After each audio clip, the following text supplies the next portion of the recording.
The world is in flux, not failure. This isn't the end of life as we know it, it's the start of something entirely new.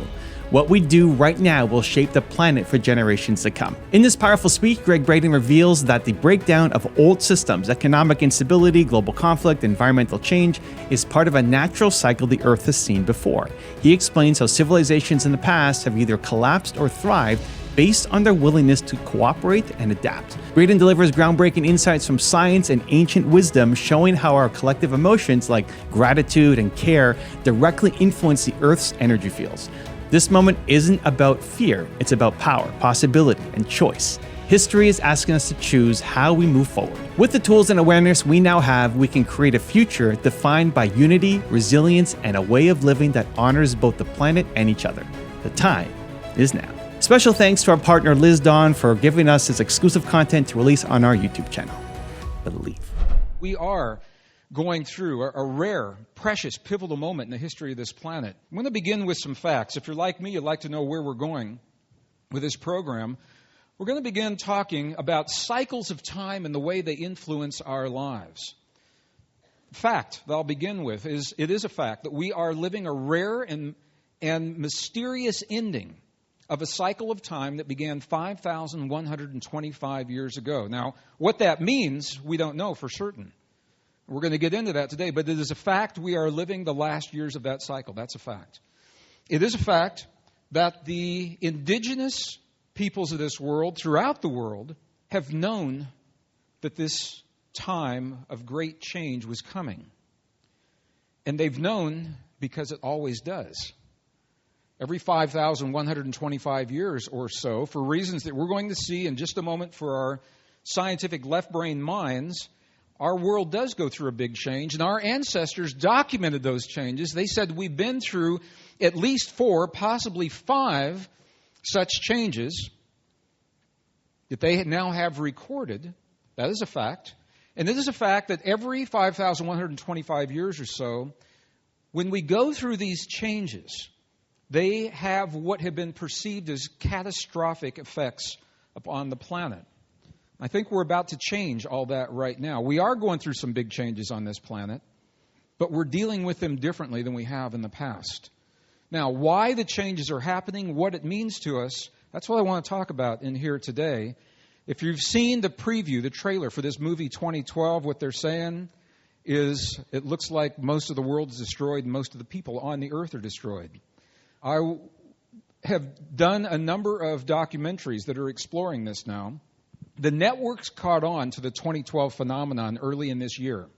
They knew the movie was coming out in November. This was released last night. So the networks began creating programming that they could offer at no charge on the cable stations and on the mainstream stations, while the movie theaters are offering this very frightening scenario that people have to pay to go see. And I have to really hand it to the networks. For the most part, I think they're doing a pretty good job. NBC, I interviewed with NBC and ABC both earlier this year. NBC aired one of their specials late last week. They had some very well-credentialed technical people that said flat out this could be the end of civilization and humankind as we know it. They showed people buying bunkers and putting them underground and living in old missile silos from the Cold War in Nebraska and Kansas, if you saw any of those specials. You had other people that said there's no reason for us to think that way. There's no reason for us to live in that kind of fear. I want to share with you, the reason I'm so passionate about what we're going to do in here today is this. Our own scientists are telling us, to a large extent, the images that we surround ourselves with of our world today tend to become the reality that we experience in the near term. If we are surrounding ourselves with the expectation, the anticipation of this frightening scenario that so many people are looking at right now, are we in fact creating something that we really don't want to experience? It's really, really important, and this is why I so honor and love Bruce's work and some of the other people that are here this weekend. It's really important for us to create positive, alternative images of our near-term future, as well as looking at those frightening scenarios for the reasons that I've just explained. How many of you feel like the end of the world is a few years away? Do you feel that? I want to tell you there's nothing in the indigenous prophecies or traditions that say that Earth ends in 3 years. There are interpretations, religious interpretations, and interpretations from prophets who have suggested that, but it's not in the indigenous traditions. What they do say, and we're going to explore some of these here in just a few moments, what they do say is that the world that we have known can no longer exist in the presence of the changes, and a new world must be born. But that's not the end of the planet. And I think that you and I are witnessing this right now. We are watching the result of 5,000 years of civilization and systems that have been built to support us in this world. We're watching them go through a change, and the systems that are no longer sustainable, they can't hold up under the stress of the change. They're collapsing, and new systems are being born. This is what's so amazing. There has to be a generation that lives that change, that remembers everything the way it used to be, and is birthing all that is yet to be. Isn't that an amazing thing to think about? I had this conversation with, I watched the History Channel with my mom the night before I left, Thursday night, to come here. And Mom has all these things she wants us to do together. And she keeps saying, I want to do some traveling. I want you to help me with this and this in the yard and all these things. She said, but let's wait till things settle down. She said, there's too much going on. Let's wait till things get back to normal. And I said, well, Mom, what's normal? And she said, the way things used to be 8, maybe 10 years ago. I said, Mom, I think this is normal.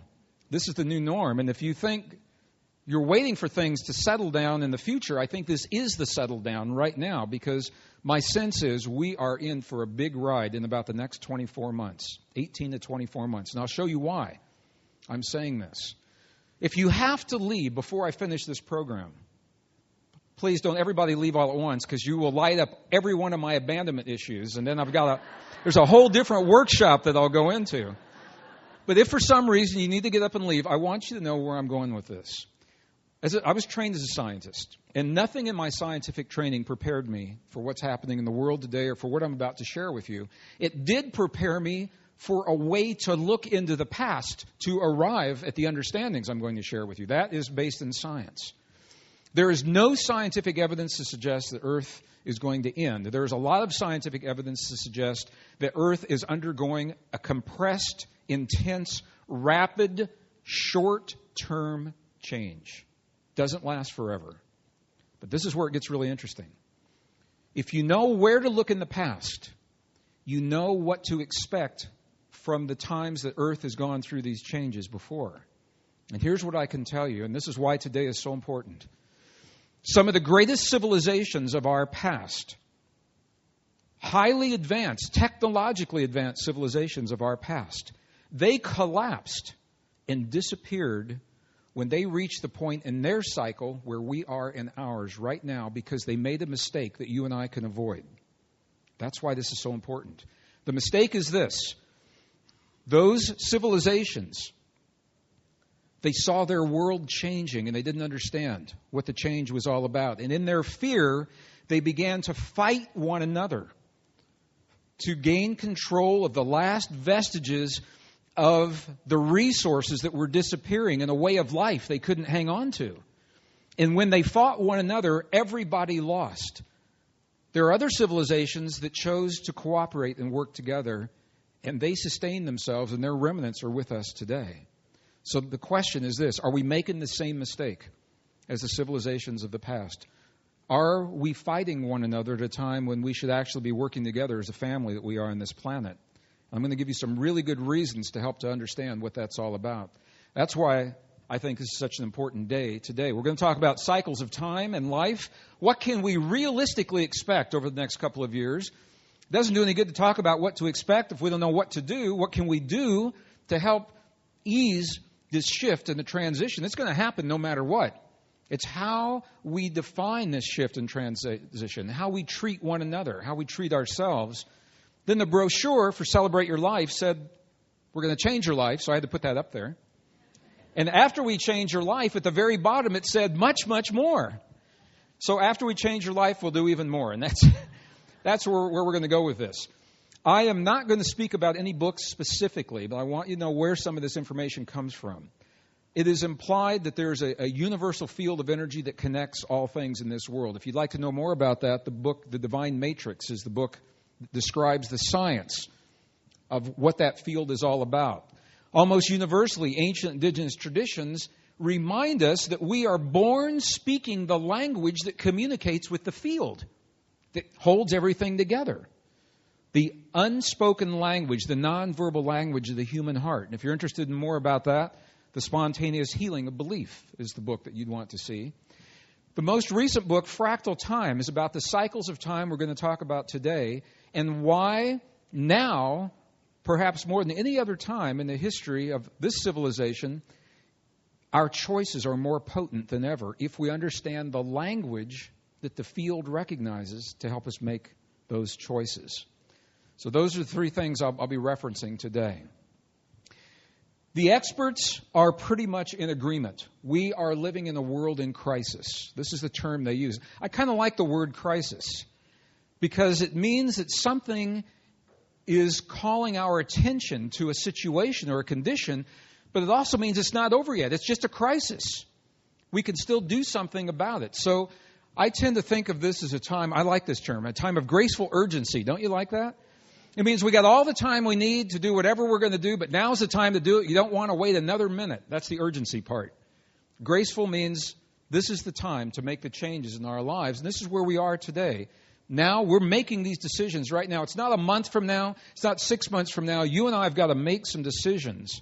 We've got to make them personally. We've got to make them collectively. And I'm going to identify how we know what those decisions are all about and how to do this. The experts are telling us this is a time of crisis, and they're identifying it as a time of extremes. And we don't have to spend a lot of time on this. You know that we're living extremes in climate, extremes in weather. We're seeing diseases we've never seen before. 30 new diseases have cropped up in the last 25 years alone that we have no known medical cure for. In the last 25 years. We're seeing a food shortage all over the world. And if you doubt that there's a food shortage, if you don't do your own grocery shopping, ask the person that does it for you to check into this. Have you looked to see where our produce comes from lately? It's interesting. We got food we do have food in our supermarket. A lot of that food doesn't come from this country anymore because we're not able to grow the food the way that we have in the past for a lot of reasons. There is a food crisis that's going on in the world. The experts talk about the growing number of conflicts that are cropping up all over the world. And these are very, very different than the wars of the past. These aren't so much about borders. They're about ideas. And they say, how do we win a battle of ideas? And how these conflicts are merging into regional conditions, nuclear proliferation. I know you all know that this is happening right now in a way we haven't seen since right after World War II and the Cold War. And the experts are saying on top of all that, the global economic collapse is fueling many of these conditions. So the experts are looking at these as isolated situations that all happen to be occurring at the same period of time. Isn't that interesting?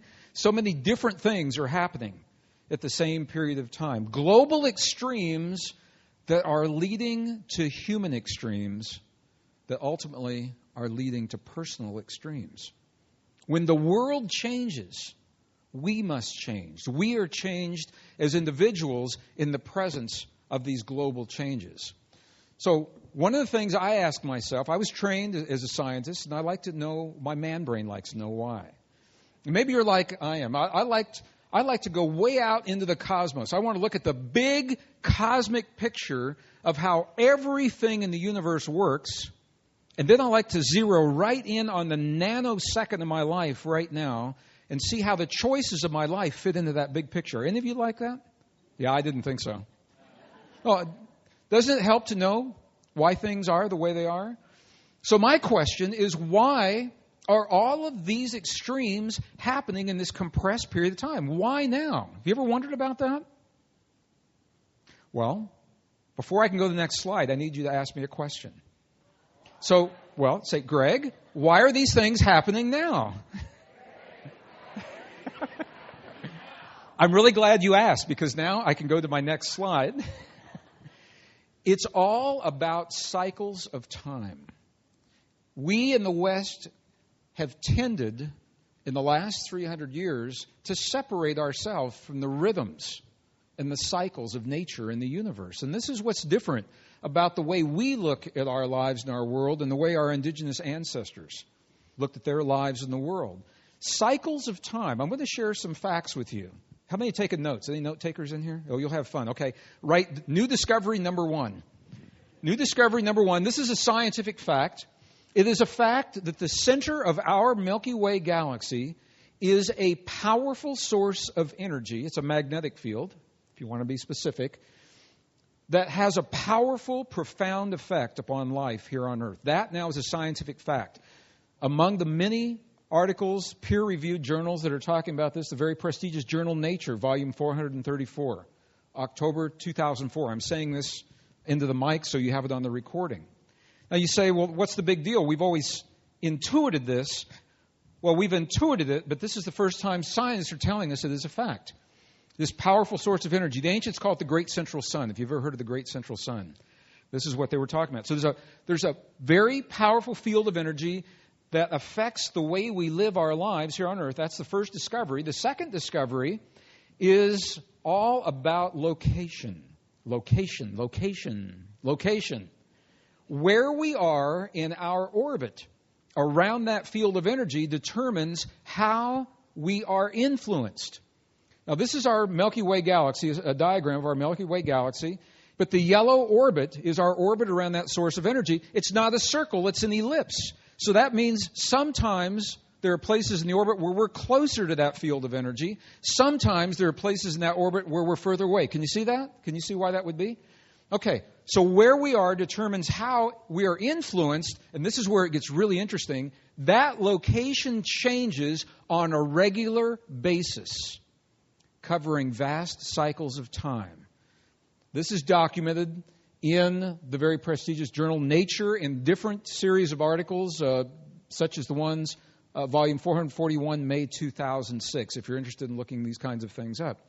Now, this is interesting because somehow our ancestors knew this before our satellites and our GPS and our computers verified it in the 20th century. Our ancestors knew that on a cyclic basis, life on this planet changes because of these orbits. But scientists discounted it until very recently, within the last 10 years or so.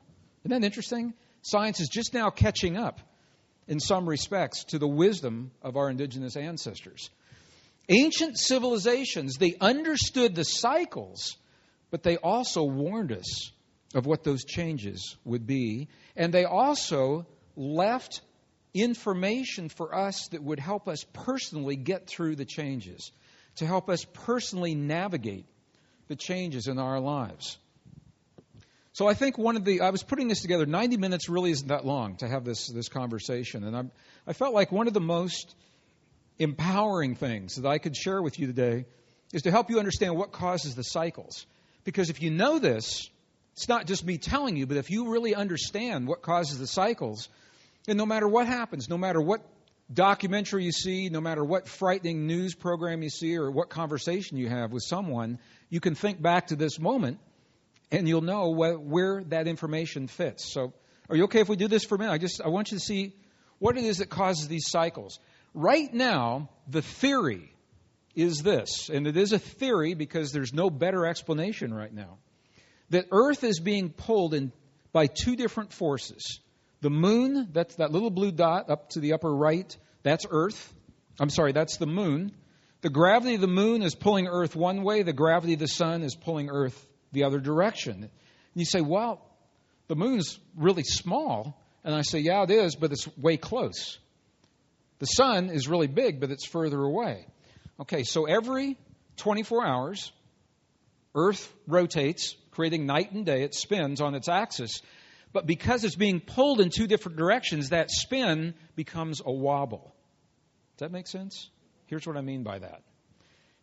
Here's a little schematic. Here is Earth. It wants to spin to create night and day, but because it's being pulled in two different directions, the theory says that spin becomes a wobble. But the wobble happens over a very long period of time. One wobble takes about 26,000 years. You and I weren't here to see the last wobble. the end of the last wobble. One wobble takes about 26,000 years. Does that number sound familiar to anyone? 26,000 years. If you are an astrologer, that is a period of time that is called the precession of the equinoxes. Or if you've never heard of that before, that is the period of time it takes Earth to go through all the zodiac signs, the age of Pisces, the age of Aquarius, the age of Aries, the age of Cancer. When you go through all of those different ages, you've done one complete wobble, 26,000 years. Now, this is really interesting. You all know about fractals? You know what fractals are? A fractal, the best way to describe a fractal, remember how much you loved science when you were in school? And you loved your science book, see? If you're like me, one of my favorite pages in my science book was a page that had a picture of an atom, because it was one of the few color pages. Bruce, your color page was on the periodic table of elements in your science book, because we've talked about this. My only colored picture in my science book was the atom, so I'd turn to it all the time. And I remember looking at the atom, and I thought, except for the size, that atom looks a whole lot like a solar system, except it's tiny. You remember ever thinking about like that? And I said, if you take it one step further, the solar system, except for the size, looks a whole lot like a Milky Way galaxy, except it's smaller. The idea is that it's the same pattern on different scales. We say the atom is a fractal of the solar system, or the solar system is a fractal of the galaxy. Same pattern, same principles, but a different scale. Does that make sense? Okay, so this is important because this 26,000 years, this is really, really interesting. Do you know approximately how many days does the gestation of a human embryo take in the womb of its mother? About 260 days. 260 days is a fractal of 26,000 years. Here's why that's interesting. The Mayans who are talking to us about this change, the Mayans say that just the way 260 days is the length of time that we mature in the womb of our mother before we're born, 26,000 years is the way we mature on this planet before we are born into a new way of being. And this is what Bruce is talking about in his cellular biology, is the cells are emerging into a new kind of community. So I think it's interesting that the 26,000 year cycle is exactly a fractal of how long we mature inside the womb of our mother. And the Mayans are telling us in no uncertain terms that we are emerging into a birth, a new way of being in this world. So 26,000 years is how long this takes. That one wobble, it's called the precession of the equinoxes. Now, what I want to do is, if you can work with me, this is our Milky Way, and what I'd like to do, I want an edge view of our Milky Way galaxy. So if you kind of work with me on this, if we can kind of imagine that and then imagine that. So we're looking at the edge of the Milky Way. Does that work for you? So you kind of see that? Well, if it does, this is an image of the actual Milky Way. This is what it looks like on a cloudless night at the equator when we look through that bright band of stars that runs over our head at night. And when you're looking up through the edge of our Milky Way galaxy, there's a place where you can draw a line that pretty much separates the top from the bottom. It's called the equator of the Milky Way, just kind of like the equator of the Earth separates the upper and the lower hemispheres. So if you can imagine in your mind's eye, or we can just use the screen, this equator, and if we can imagine when we look at our planet doing this 26,000 year wobble, the equator of the Earth, where the equator of the Earth is relative to the equator of our Milky Way. Does that make sense if I say that? This is the most technical thing we'll do. Then we're going to look at some pictures.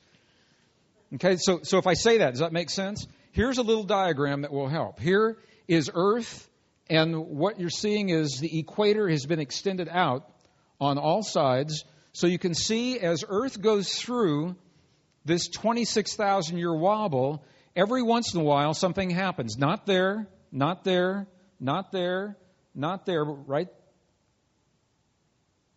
there. See that? Not there, not there, not there, right there. Can you see that? Can you see where the equator, the imaginary line of the Earth, lines up with the imaginary line of the Milky Way? Can you all see where that is? Can you? Yes, no? Does it make sense? Okay. If you can see that is the December 21st, 2012 alignment. When that happens, this is the alignment we've all been waiting for.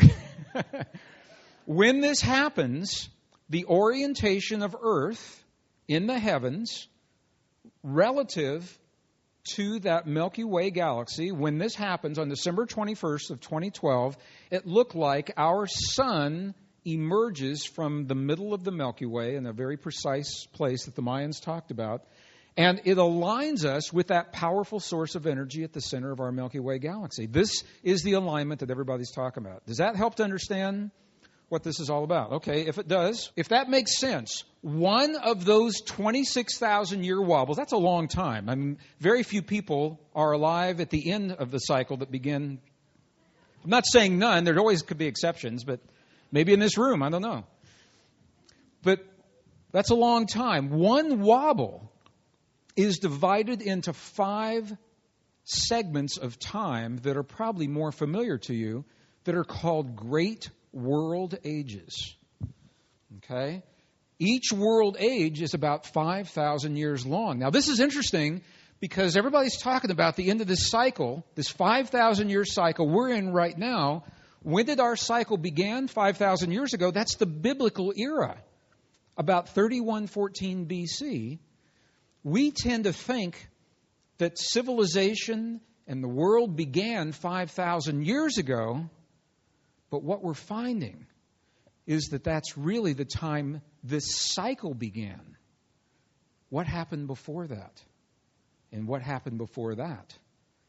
And this is where the archaeologists and the geologists and the historians are having a great time, because new archaeological sites now are being revealed in Egypt, in India, in Pakistan, and South America.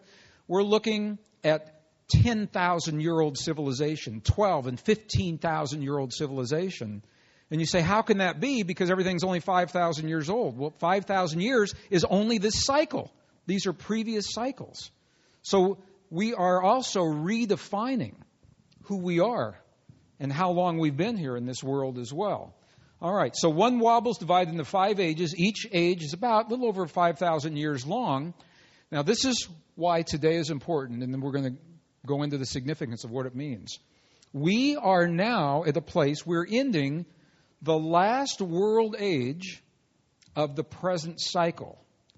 So we're ending a 5,000-year cycle, but it is also the 5th 5,000-year cycle that brings us to the end of the big wobble as well. Does that make sense? Okay. So, where we are right now, the present world age began August 11th. This is on the Mayan calendar is what we're looking at. Longer programs, we talk in more detail about how that calendar works. But in 1928, the calendar was believed to be translated. These are the dates. The present world age began August 11th, 3114 BC. This is the biblical age. Now, here's your first test. When does it end? When does the world age end? When in 2012? Okay, I just want to see if you're watching. Exactly. It ends with a rare astronomical alignment. December 21st of the year 2012 is when that wobble brings us back to the place we were 26,000 years ago. And that alignment, that direct access to that powerful source of energy at the Milky Way galaxy. Now, does that make sense? You okay with all that? This is where this is so interesting. We're talking about planets and galaxies and solar systems, huge systems in the universe that move slowly over long periods of time. This thing doesn't happen in a heartbeat. It doesn't happen in a day. It doesn't happen in an hour.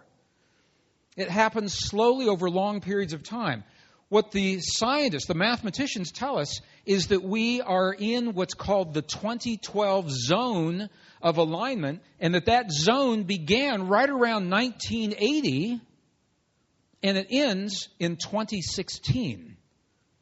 2012 is the precise alignment, but we're already well into the zone. We're already halfway through that zone. What that tells you and tells me is that we are over halfway through the kinds of changes that we can expect in that alignment. And I think we're doing pretty good. What do you think? There are big things happening in the world, and I'm not saying it's a bed of roses. We're already living the most frightening of the prophecies that you see from the interpretations, the biblical prophecies from Edgar Cayce, from Nostradamus, from Gene Dixon, from the papal prophecies. We're already seeing multiple fires raging out of control on multiple continents. We're already seeing sea levels rising. We're seeing communities being wiped off, shoreside communities. We're already seeing them disappear. We're already seeing disease that has no medical cure, killing millions of people on different continents. We're already seeing those things happen. We're seeing extremes in climate and weather and food shortage and war. All those are the things in the prophecies. We're already seeing them. But there's a lot of good things happening, aren't there? There's a lot of good things happening at the same time. I'm going to caution you to be careful of how people interpret those prophecies, because it's very subjective. And every one of the prophets, if you look closely, Edgar Cayce, Nostradamus, the Mayans, Gene Dixon, they all said that those frightening things are not the only thing happening, and that's not all that has to happen. There's a lot of good things happening, and the ultimate outcome of this rare, precious moment in time is being determined by who? By those who are living the cycle. Nobody knows what's going to happen because we are choosing the outcome right now. That's why this is so... let me just ask, how many people in this room... I'm just going to look at some people here. If I look at you, don't feel like I'm singling you out. Okay, I don't know everybody in this room. I know a lot of people in this room. If you're in this room, except Bruce, I know this doesn't apply to you. If you're in this room, I would be willing to bet that you are the person... Yeah, you're the ones. You're the person in your family or your workplace or your circle of friends that everybody's always looked at as being a little out there. Am I right? A little odd? Am I? It's not a bad thing, but are you that person?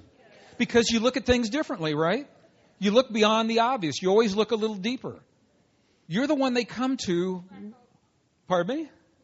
Who's wacko? No, I wouldn't say wacko. You just look at things differently. You're the one they come to when the world that they have come to accept crumbles at their ankles and they don't know what happened. You're the one that when someone, I had this happen to a friend of mine, ran 10 miles to work every morning, showered, went through his work day, ran 10 miles home every night, so 20 miles a day, ate all the right foods, drank all the right concoctions, all the right mushroom drink fermenting on the second row of the refrigerator shelf, were all the right tourmalines with all the right colors over all the right chakras. And he went to have a physical when he was in his late 40s, and the doctor said there's something in your body that shouldn't be there. It needs to come out. And he said, well, how can that be? I do all the right things. You're the person they would go to ask when their perfect health disappears, their perfect marriage is on the rocks. They don't understand why. Because you look at things a little differently. Okay? How many of you have always felt like you were preparing or training for something in your world? You feel like you were getting ready for something? I remember I asked my mom when I was 5 years old, I said, then what year does the world end? That's the way a 5-year-old thinks about it. Mom said, go ask your dad. Okay. So there's this sense, if we all wait for the bad things to happen, that's too late to figure out a new way to live. But that'll never happen because you all are already looking at the world differently. You're building new ways of sustaining yourselves, new ways. This is what this community is all about. That's the value of being at this conference this weekend. It's a point of reference. You find a way of being. You find confirmation in beliefs so that when you leave here, you don't have to go home and spin your wheels and search on the internet and prove all these things that you sense. You can begin from that place and move forward. You don't have to prove. You can, but you don't need to prove all these things because they're being demonstrated for you. That's the value of being here. We're already defining a new way of being that is yet to be completed. That's why we can't determine how this time in our history comes out. So, our time, the end of this cycle, it's got a lot of names. It's known as the shift of the ages, the end of time, the end of days. Some people are saying it's the end of the world. It's known as the end of a great cycle. The Mayans called it a great world age, and that's the term I'd like to use. I'm going to call this a great world age. These are all different names that are being used to describe and in the ancient literature to describe this time in history. So whether you're looking from a spiritual or a religious or a mystical or an indigenous perspective, those names are all out there. We're living this time of extremes. I asked why. Now we have the language and the vocabulary that we can explain. Why now? Here's the reason why. Because you and I are living the end of a rare and precious 5,000-year-long cycle that happens to be the fifth of 5 such cycles that brings us to the end of a 26,000-year cycle that happens to be the time we align with the galactic core of the Milky Way galaxy. Other than that, there's not a thing going on. That's it. That's why the extremes are happening. All of the systems that we have built and put in place that cannot sustain themselves under the stress of a change of the end of a great world age are collapsing right now. It's not about the housing market. It's not about the value of the dollar. Those are symptoms. Those are byproducts of a system that's not sustainable. Our economic system is not sustainable. It's based on ever-expanding markets and one person making money because somebody else loses money. You can't sustain that over the long term. The way we fuel this planet, we fuel it from a finite source of fuel that destroys the very thing we cherish. That's not sustainable. Using war and more powerful weapons to get our idea and our point of view across or to solve our differences, that's not sustainable. All of those things are up. They're up for us right now. All in this little window of time. Isn't that cool? I was with some young people not long ago, and what they told me is cool is no longer the word. So they said it was sweet. And then they had another word, but I'm not going to use, so I'll stay with the sweet. But it's either cool or sweet. All those things are up for us right now. They're all happening right now. So what does it mean? What does all this mean? I have spent the bulk of my adult life looking for the answers so I can share this with you. And when I put this slide together, I realized that my whole journey is chronicled by the length of my hair and the color of my hair all over the world. So we won't go into all the details here, but you can see we've gone through a lot of changes. And my journey has taken me to some of the most amazing places on this planet. Beautiful, beautiful monasteries in the highlands of central China, in Tibet. Very humble mud brick monasteries in the high deserts of Egypt near the Jordanian border. I've seen some of the most amazing temples in the world. I've met some of the most amazing people, and some of these, if you're with me tomorrow, we're going to go into more detail tomorrow about what we do. And I have to ask that you not photograph the slides, and I'll just tell you why. Because I'm going to get into some images from Tibet and from some of the indigenous elders. And what has happened in the past is when people share them on the World Wide Web, they go back to the countries and the governments, they recognize the people and the monasteries, and they make it really difficult for them. So I'm going to ask if you will help me to honor my promise not to share them. Are you okay if we do it that way? You all right with that? Okay, thanks. Some of the most amazing of the indigenous elders that have shared with us their secrets and their way of life and what they know that we've forgotten. So again, I'm going to go into more detail with these tomorrow. I'm not going to be able to do it today, but I want you to know that it's almost universal. It's like the great secret everybody knows except us. When you leave the borders of our country, their cultures, their history, their wisdom allows for this time in history to be the change. Western civilization missed the boat on that one. We're trying to go along like everything is business as usual, and nothing could be further from the truth. It cannot be. It cannot be business as usual because we're at the end of a cycle where the planet changes. And if you have any doubts, I'm going to show you a couple of charts from the ice cores in Antarctica in just a few minutes. From the ice cores in Antarctica, we can go into the history of this planet for 500,000 years in the past. And we can see what has happened to the earth then and see what it means to where we are right now. You won't want to miss it. Stay tuned. So I've met some of the most amazing people. I've been to some of the most amazing places. The one that particularly I want to share with you, some have seen this, some have not. It was this particular monastery in Tibet. And it was with this particular man in the year 2001 is when I met the abbot of this monastery. And I asked this abbot about the teachings. I said, what is it that you have taught in this monastery? Each monastery is like a university. They have one thing that they teach over and they specialize in. So some monasteries teach psychic arts. Some monasteries teach martial arts. Some monasteries teach only healing techniques.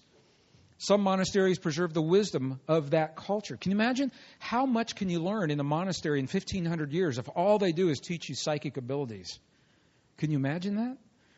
So it was this abbot of this monastery, I'm meeting him here for the first time, and I asked him what this particular monastery had to say. What did they know about the change in our time in history right now? I asked him the question, I said, do you have a library, a secret library, that preserves the wisdom of your teachings? And to make a long story really brief, the answer was yes. He said, yes, we have a library. And it was this little monk that he assigned to us, a young monk, to share with us this library. And I don't know if you can see this from the slide. He's got a big smile on his face. Can you see his cheekbones? He's smiling. They don't get a lot of company at this monastery. They don't get a lot of visitors. And he wanted to share with us what was there. So this little monk jumped on a bicycle and he rode 30 miles from where we were to another monastery to get the keys that my laser pointer won't show you.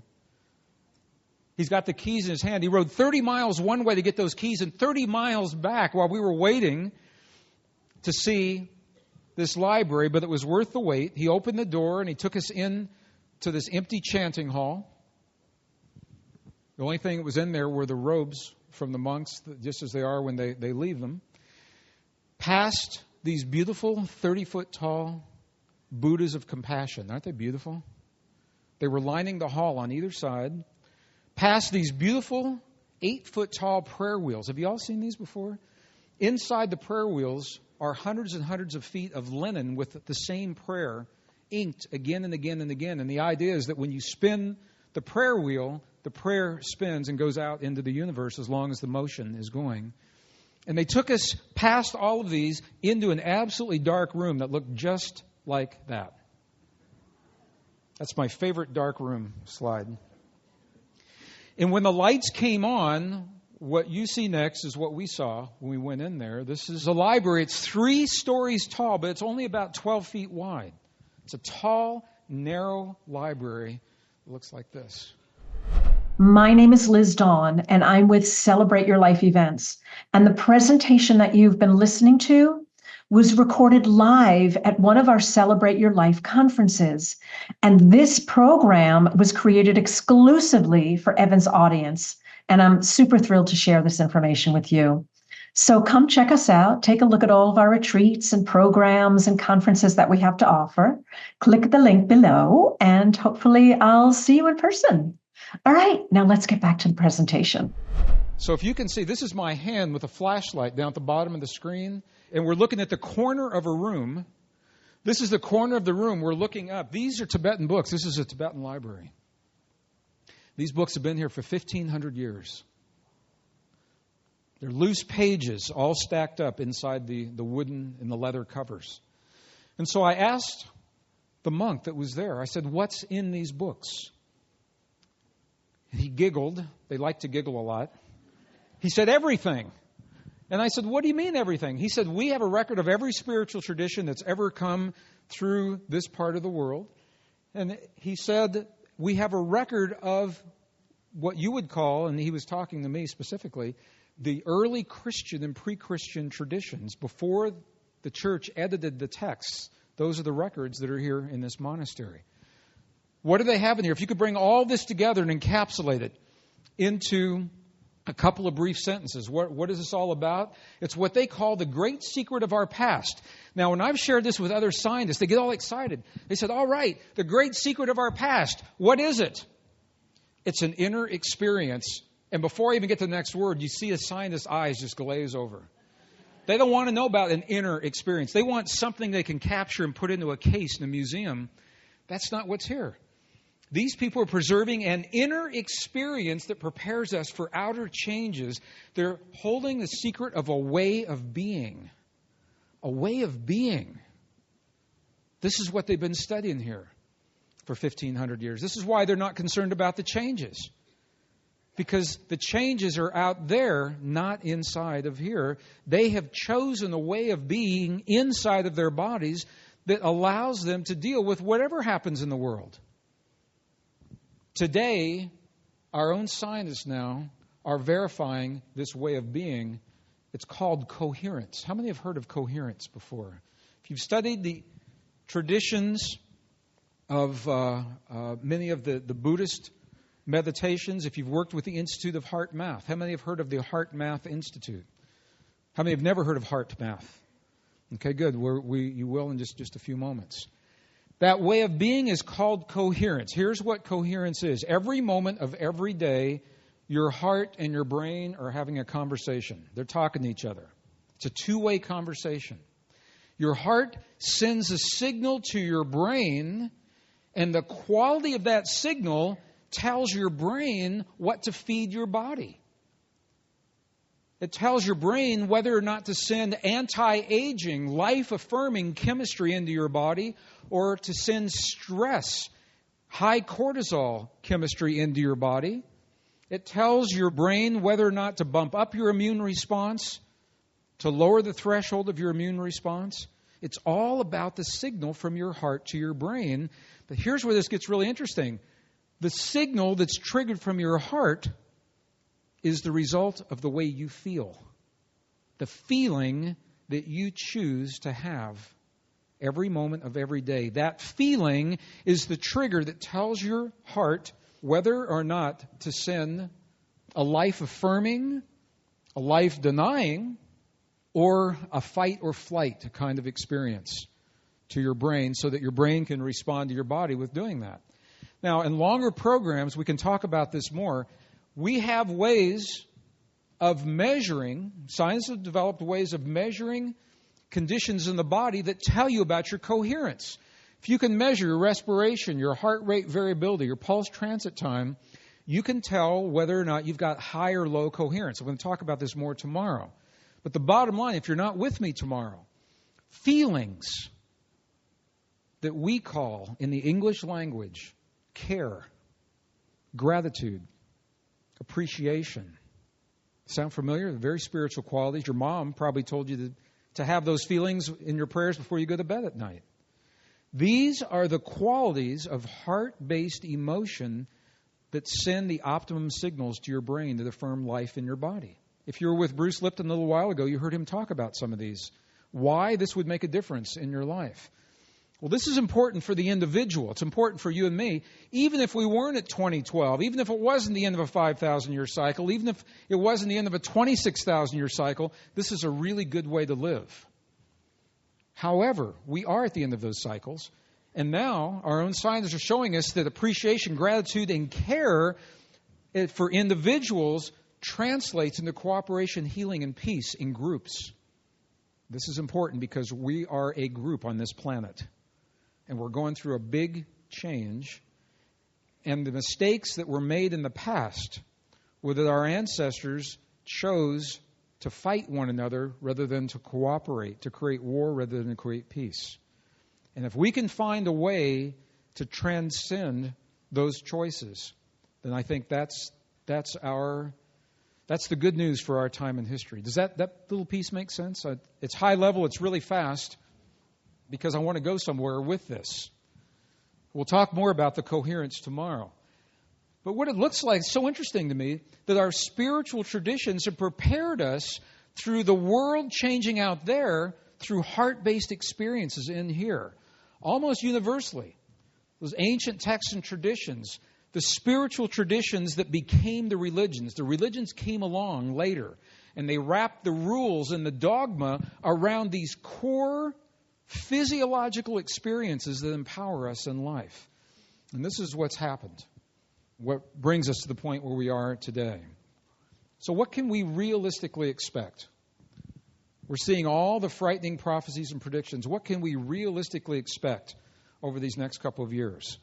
I want to do this in two different ways, and then we're going to come back to why coherence is important.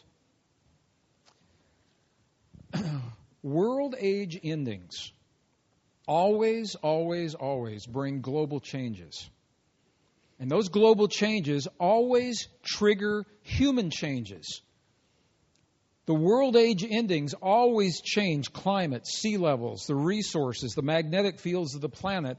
And now entire cycles of war and peace and the rise and fall of civilizations are actually being linked to these. If you want to do something interesting, go back to the 5,000 year mark, 5,000 years ago, and look at the great civilizations that disappeared at that period of time. What you'll find is the great civilizations of the South. Corral, just outside of Lima, Peru, the oldest civilization in all the Americas. They were doing fine until they reached this point, and they disappeared. Right on the border between India and Pakistan, archaeological sites or archaeological discoveries are revealing a highly advanced civilization. They had hot and cold running water. They had closed sewage system. They had advanced weapon systems. They collapsed 5,000 years ago, right at this point in the cycle. In Turkey, new archaeological sites, some of the oldest sites on the planet are in Turkey right now. 5,000 years ago, another one at 10,000 years ago. So these cycles have a huge impact on civilization, on planet Earth, and the way we live our lives. So what can we realistically expect? Well, the key is if you know how to read the cycles of the past, you know what to expect when those cycles repeat. That makes sense, doesn't it? Makes perfect sense. Nature gives us a way to do that, and it's called fractal time. Now, if you have the book, there's a lot of detail about this. If you don't have the book, what is important about fractal time is to understand the cycles. The cycles of time. I'm going to talk about cycles just for a minute. Because we live cycles within cycles within cycles. Each time a cycle begins, it begins with what is called a seed, S-E-E-D, a seed event that puts a pattern of energy into motion that will repeat again and again and again until that pattern changed. It works for your personal life as well as for our global life. The first time somebody lied to you and you were hurt, the first time you were betrayed in love, the first time you were violated as a confidence, your strong emotional response to that planted a seed. And that set into motion a pattern of energy that will repeat throughout your life again and again and again until something happens to change that pattern.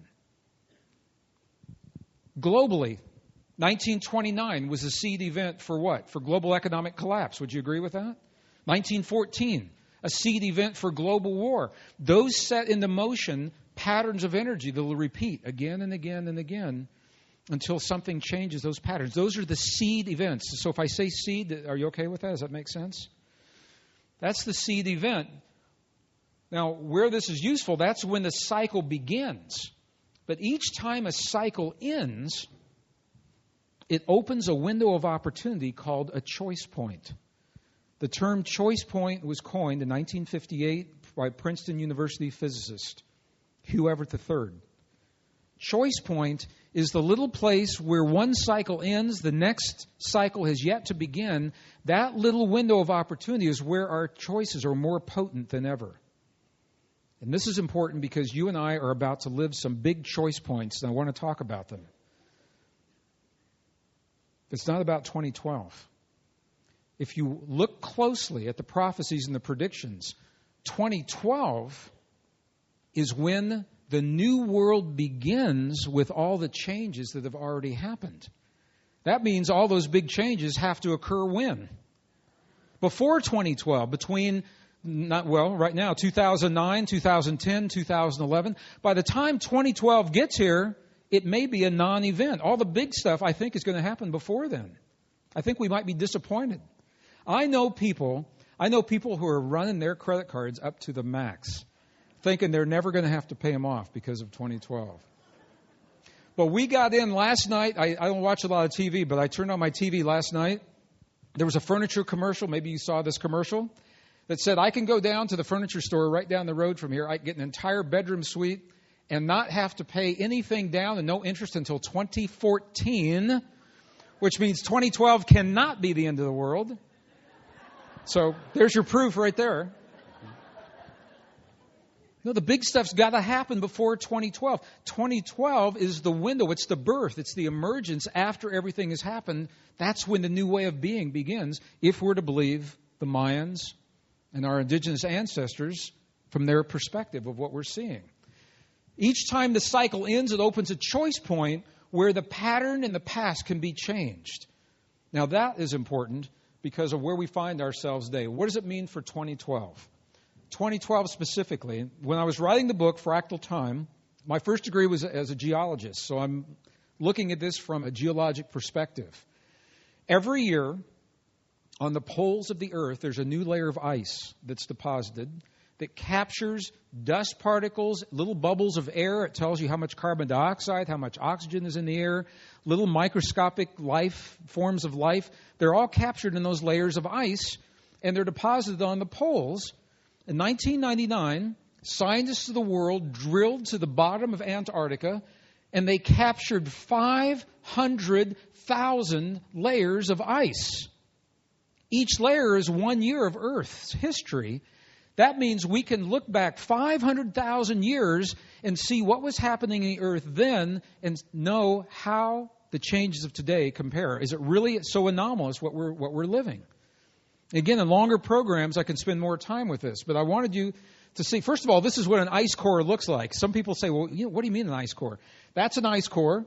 And it must be a lot of fun working with ice cores because the scientists are always smiling when they're doing it. I like that picture a lot.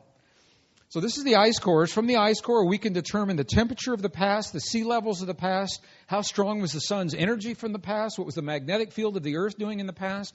All of that you can tell for 500,000 years. So are we really living in an anomalous time, and what can we realistically expect? This might be the most important chart you see here, and I know it looks like a whole lot of data, and I'm just going to make this real simple. The red lines that are going up and down, those zigzag, my laser's not going to work here. So the red up and down lines, that is the energy from the sun as it gets stronger and weaker over time. 0 is the present day. There's 10,000 years ago. There's 5,000 years ago. Here is today. And look at what you're seeing. Obviously, there are ups and downs throughout history. 10,000 years ago, the sun's energy took a sharp spike. It got really strong. Okay? 5,000 years ago, right on this mark, it took a sharp spike. It's not as big of a spike that was there. Today, we're right on that spike. And can you see the blue line right in here? That is the sea level rising or lowering. Because when the sun's energy gets strong, the temperatures heat up, and what happens to the ice on the poles? It melts, and where does that water go? Into the oceans, and the oceans begin to rise. 10,000 years ago, that was 2 cycles ago. The sun's energy took a big jump, and the sea levels began to rise a lot. 5,000 years ago, the sun's energy took another spike, not as much, and you can see it right there. The sea levels began to rise. Right now, we are right at the crest, at the peak of a spike in the sun's energy, and there are reasons that are driving this, I could show you in longer programs, and the sea levels are rising here. So what does that mean? What does this mean for us? It says we appear to be right on track with the physical changes that always come at the end of a world age. Has the world changed a lot in the last 120 years? You bet. But if you compare it to the big picture, those changes brought us into alignment with where we always are at the end of the change. Am I saying that okay? So it means that Earth is going through a change, but it's the change we always go through when we get to this point in the cycle. Now I have to be really clear about this. So people say, well, what about global warming? Anybody wonder about global warming? That's a whole workshop. No, I want to be really clear about this. The global warming would happen whether we were here or not. Okay? And just to help you understand that, it's happening on other planets as well. It's not just Earth that's undergoing warming. Mars, temperatures are increasing. Venus, temperature increasing, all of those things. Have we contributed to global warming? The evidence suggests strongly that we have probably contributed and accelerated global warming. But if there were there's no cars on the moon, there's no cars on Mars, and it's still happening. So it just happens that our civilization has peaked with the kind of technology that's contributing global warming just at the time when the warming was happening anyway. It's probably no accident. The questions about that. So I want to be really clear. We definitely need to get off fossil fuels. We definitely need to lower our CO2 emissions. We definitely need to find green, sustainable ways to live our lives. Did we break the earth? No. Okay? We appear to be on track for the physical changes that always come with the end of a world age. Our ancestors lived through these changes. I am less concerned about this. I'm more concerned about what comes next. The challenge is how we deal with the personal, social, cultural changes that come at the end of the world age. How do we treat one another as we go through these shifts? Do we work together and cooperate as a family? Or do we fight one another and make the mistakes of our ancestors? That's the question you and I are asking now. You're answering the question by the way you vote, by your political choices, by the technologies that we choose, and the way we're choosing to live our lives. That's our answer to this question right here. Now, this is where it gets really interesting. Historic data shows that those changes are intense. And I'm not saying it's all easy. I mean, we're obviously going through some big changes right now. It's intense. But look at this. Those changes are brief. They don't last generation after generation after generation. So here's where I'm coming from on this. My sense is this, and I think it's no accident it's happening this way. You and I are going through the greatest challenges of 5,000 years of recorded human history, bar none. The experts are telling us, our ancestors are telling us, we've got to make some choices right now. My sense is that what will probably happen is that the physical changes of the planet will drive us to work together and cooperate as a family because we need to get through the changes. And you and I are the vote that tips the scale and makes that happen. But after we go through the world age shift and those changes aren't so intense, my sense is that we'll find that we like working together because we're better people. We have a better world when we do so, and we'll continue to cooperate even after the 2012 shift because the changes drove us to do that, and in that way we will have fulfilled the prophecies that say our world is a very different world after 2012. And I think that's where we're going to go. Do you think that's possible? You think that's where we're going with this? I think we're going to find it. I want to tell you, thank you. I know Bruce has found this. Bruce, those of you that have traveled outside the United States, the last 5 years, I've been on every continent of the earth except Antarctica. I haven't been there yet. And what I can tell you is this. The people of this world, we are good. We're good together. We're a family. We're tight. We're good. I don't know if we all like each other, but I think we genuinely care about one another. And there's a handful of people in positions of power in government and corporations, and I'm going to say this really carefully. They are struggling to reconcile the changes that are happening so fast today with a world that they'd learned to live in the last 100, 150 years. They're struggling to reconcile that, but it's just a handful of people. What would happen if all the leaders went away? What would happen to our planet, do you think? You think so? I don't know. It was just a rhetorical question. I don't know. Okay. So the changes are brief. Our opportunity is what I just said. Will we choose cooperation or competition? Okay. Are you all right with where we are so far? Does this make sense? Let me tell you why it's important. We're about to find out whether or not we choose cooperation or competition because we are about to live the close of some of the great cycles that defined our lives in the 20th century. Those cycles are coming about again before 2012, and we're going to have to make some choices. And that's where I want to go with this today. Global choice points. Big global choice points. Where are they? Don't you want to know where those choice points are? I sure did. When I began learning about cycles, I said, okay, the cycles are there. Where are they? And what do we do about them? When I was writing the book Fractal Time, I wanted to share with my readers, my audience, that the cycles of time follow the same rhythms and the same laws that govern much of the universe, that govern the orbits of planets around stars and suns and moons, that govern much of the way our physical world works. Those same laws govern The cycles. But I'll tell you what I found out really fast is a lot of people don't like numbers in their books.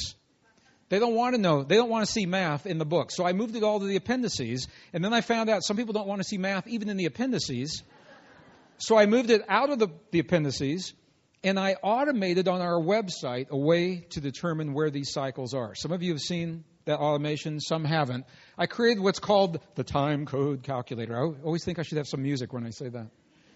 The time code calculator, what it is, it's a very, very simple calculator that allows us to use one of three different modes to find personal cycles of love and success, or hurt and disappointment and loss, or global cycles of war and peace and economic cycles. It all works, the same principles, using one of these three different modes. If you're looking at personal cycles, you use mode number 3. I won't do those in here today. Well, I'm going to use mode number 1 right here to answer the question of what we can expect over these next couple of years. Mode number 1 answers the question, when can we expect the conditions of the past to happen again? In other words, if we find a seed date from the past and we plug it in, it'll tell us when that seed cycle comes around again and again and again. You okay with that? Does that make sense? We good with that? I'm just checking in because it won't make sense to you if somebody's stuck right now. It won't make sense.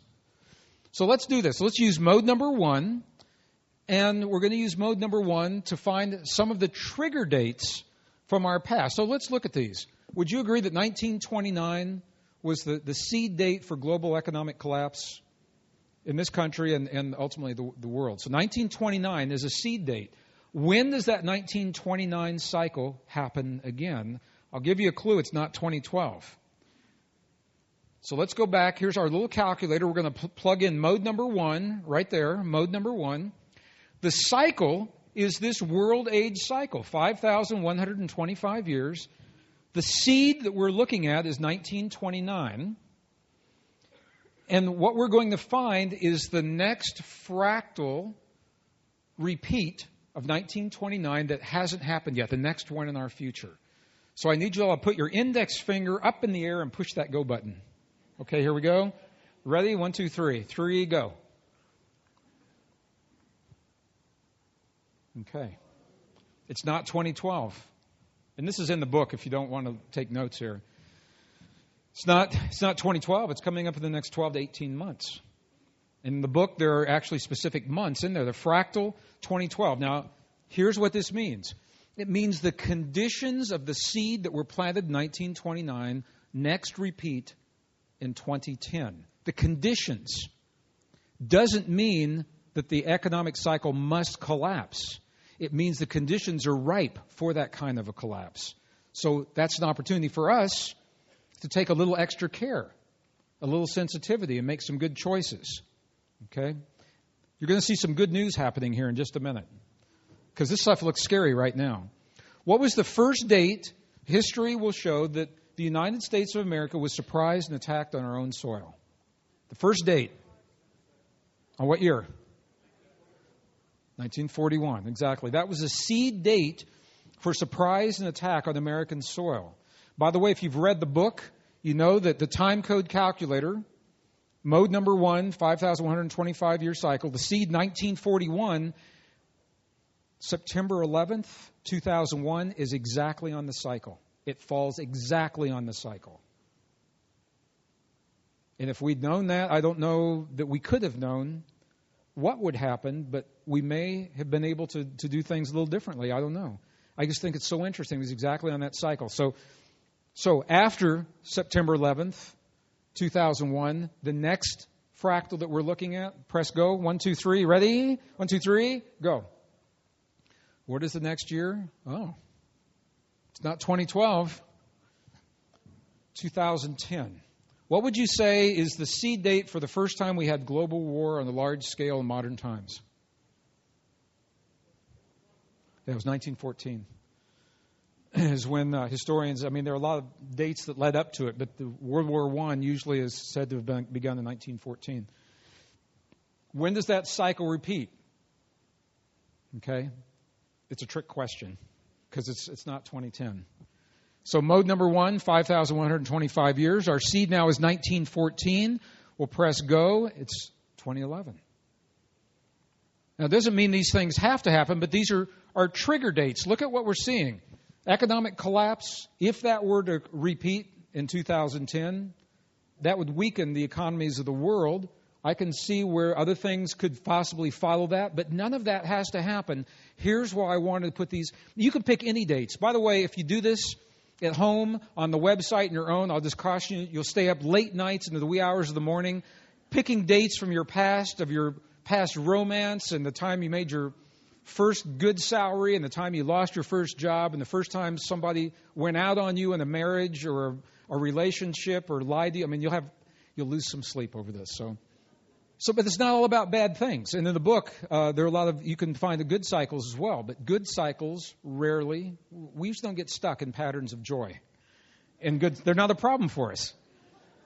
So, these dates, these are some of the most frightening events that defined the 20th and now 21st century in the world as we know it. These dates are repeating in the next 12 to 18 months. What that means, because they are seed dates and they're repeating, every one of those repeat dates is also what? Exactly. It's a choice point. It's a choice point. You and I in the next 12 to 18 months are going to live a rare, precious opportunity on the 5,000-year history of our planet. We are going to be at the choice point for some of the most frightening events of our past. And here's what I think is going to happen. I think this generation, you and I, people that think like us all over the world and feel the way we feel all over the world, are about to make the choices that will allow us to forever walk away from the kind of economy that can collapse and devastate so many people in a few hours like we've had in the past. I think we're about to walk away from the use of war as our first response to answer the differences that arise between nations. I think we are the generation that's going to walk away from these things and redefine them forever. And it's not going to happen sometime way down the road, way off in the future. You're living the events now that are laying the foundation for where these choices are going to be coming from. How do you feel about that? You think it's possible that we could see that kind of change in this world in the next 12 to 18 months? Do you? You're the one that's going to choose it. You're going to choose it. All right. So how do we choose? This is why I wanted to get to the point where we are here today. How do we choose? One of the most frightening events of our past tipped off scientists of the language that it takes to make the choice. Right now, there's a couple of satellites. There's one in the northern hemisphere. There's one in the southern hemisphere whose sole mission it is to send back readings telling us how strong the magnetic fields of this planet are. Every 30 minutes, they send back some data. One of the satellites is the red line, one is the blue line. This is the magnetic field of the Earth. This is important because every form of life is linked through this magnetic field. Every blade of grass, every amoeba, every hamster, every goldfish, all dogs and cats, the leaders of all corporations, the leaders of every nation are part of this field that's being measured right here. Okay? Every day the data is coming back. It ebbs and flows throughout the day, and you can see that. One day, scientists were looking at this, and all of a sudden it was ebbing and flowing, and then there's a big spike you can see right there. And scientists said, wow, what on earth is going on? What in the world is going on that could affect the very fields of the earth that sustain all life and connect all life on this planet? They overlaid it onto a calendar. And lo and behold, you probably know what this was. It was the month of September. The date was the 11th, and the year was 2001, 9/11. And the scientists are saying, what would 9/11 have to do with the magnetic fields of the earth that connect all life? Well, this event is what tipped off the scientists to how powerful you are. And this is what Bruce talks about. You are such powerful beings if you choose to claim that power. Every one of you and me, we're all in this together, we have a vote.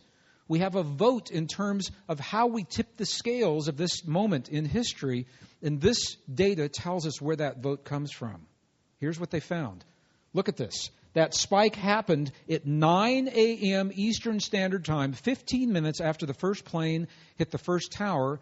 Took about 15 minutes for the data to make it in the media and circle the world. And the emotional outpouring, the emotional response of millions or possibly billions of humans in response to what happened was so strong that it affected the magnetic fields of the earth. You say, how? It's because your heart creates the strongest magnetic field in your body. It's a biomagnetic field. And when you feel the feelings of care and deep emotion, and this was untrained, this was a spontaneous emotional release, what it told our scientists is that collectively we are part, not separate from, part of the very fields of this earth that sustain all life to such a degree that the fields of the earth that connect everything are registering this, and the satellites, listen to this, the satellites are 22,000 miles above the surface of the planet, and they're picking this up. And the scientists said, oh my God. And that has led to a series of studies. The studies now have confirmed all life, bar none, every leader of every nation, all presidents, all employees of all corporations, every human, all life is connected through these magnetic fields. This isn't a quantum field. This is a field we can measure with conventional equipment. The quantum field is there to an even greater degree, but this we know for certain. There's no doubt. There's no guessing. Scientific fact. Everything is connected through these fields beyond any reasonable doubt. We are part of the fields that triggered the change. That led to a scientific hypothesis that strong collective emotion has a measurable impact on the field of this earth. If we create the right feelings, those are the feelings that are preserved by the indigenous wisdom of our past and our most cherished spiritual traditions. This is what they were trying to tell us. 5,000 years ago, this planet went through a world age change. Our ancestors lived through it. And immediately they began to write to you and me, and they said, wow, this thing just happened. I'm paraphrasing. They said that when I wrote the Bible, I didn't know so many people would read it. So I'm just teasing. They began to write to us. They dedicated entire texts, entire temples, inner experiences that became spiritual traditions that had religions wrapped around them to separate us from ourselves. Go past the rules, go past the dogma, go past the interpretations, and go right to the root of those teachings. Well, how many of you believe in reincarnation in this room? Anybody?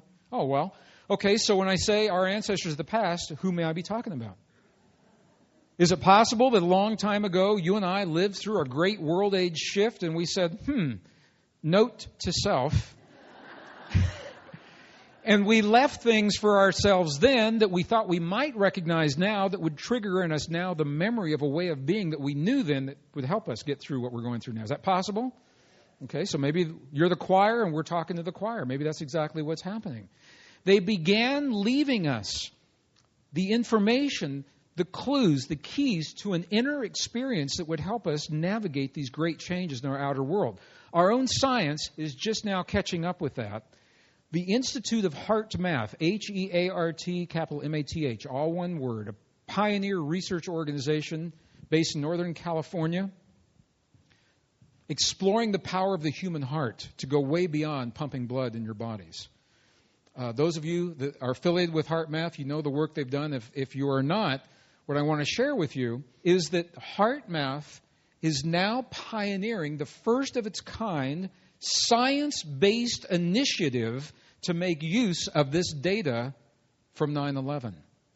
They are pioneering a science-based initiative that is called the Global Coherence Initiative. Remember, coherence is a good thing, personally. If we can create a lot of coherence collectively, everyone benefits because we're all part of the field. If we can create 300 or 400 people in this room, if we can create coherence in here, the effects of our coherence extends beyond the walls of this room because it's part of the field. Does that make sense? It's being measured. All right, the Global Coherence Initiative. Here is the stated goal of this initiative, quote, to unite millions of people from varied beliefs, cultures, backgrounds, across borders, across traditions, across ideologies to shift global consciousness from instability to balance and cooperation. That is the goal of a science-based, privately funded initiative. Now, it's a two-phase project. One phase is building sensors all over the earth that are measuring these fields in a way that they've never been done before. And I've got to tell you, the military is really interested, because never has a sensor been built and deployed for this reason. They've always used it for other applications. So that's the first phase. It's happening right now. The second phase is individuals can be taught, we can learn and teach and share the techniques that create coherence. We're going to do this in here tomorrow, or wherever we are tomorrow.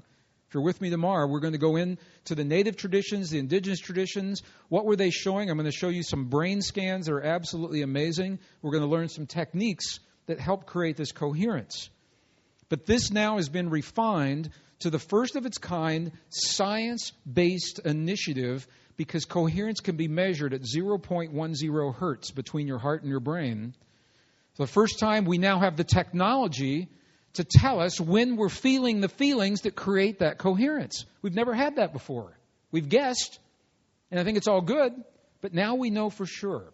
So that's all I'm going to be able to say about this today. But if you're interested in this project, if you'd like to become a member of a community, you can be a passive member and just watch. You can become part of a global team. There's no cost. Part of a global team that is working to create this coherence. You can learn it and teach it to others if you'd like that. You can explore and teach young people with the tools and the techniques to know when they're feeling those feelings. If you'd like to know any more about that, there's a place on our website, greggbraden.com. It says the world is changing. The world is in crisis and you can help. That's the button. The world's in crisis. You can help. Click on that and you'll have all the information you need. I just want you to know that something is being done and that this technology links us to our most cherished spiritual traditions, because it's all about an inner way of being that influences the world around us. Now, here's why this is important. When we create coherence in this field, the science is showing we become more peaceful. We're less aggressive. We're more cooperative. We're more willing to solve problems and work together than fight one another and grab the last vestiges of the resources for a world that's changing faster than we can document it in our textbooks or teach it in our classrooms. And that's a good thing. A relatively few number of people can create the coherence, and a planet benefits from it. And I think it's no accident that it's happening right now. It's no accident that right now, faced with the greatest number of challenges of 5,000 years of human history that pose the greatest threats to our existence, that we're learning the language that speaks to our bodies and the earth at the same time. Do you think that's an accident? Can't be an accident. Just think about that. And this is where we are right now. You've all come to this conference, and you're seeing some amazing speakers.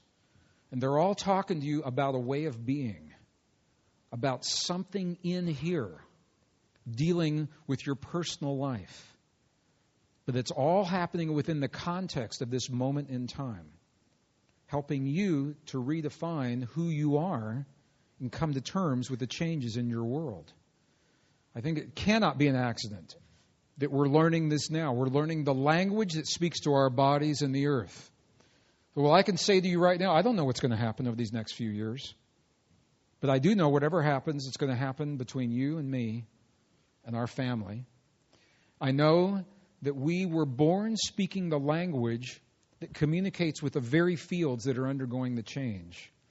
And our ancestors tried desperately to convey a message to us immediately at the end of the last shift so that we could get through the next one. And we've preserved that message for 5,000 years.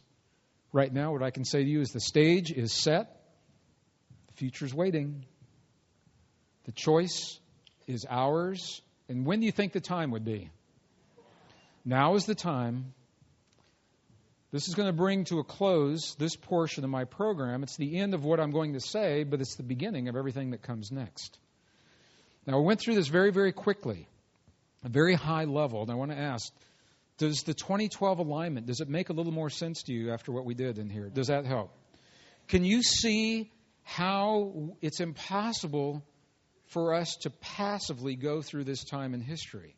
We're all having feelings, And our feelings are contributing this field. What is it that we're feeling, and is that really what you want to say to the field? What are you saying to the field right now? Is it what you want to say?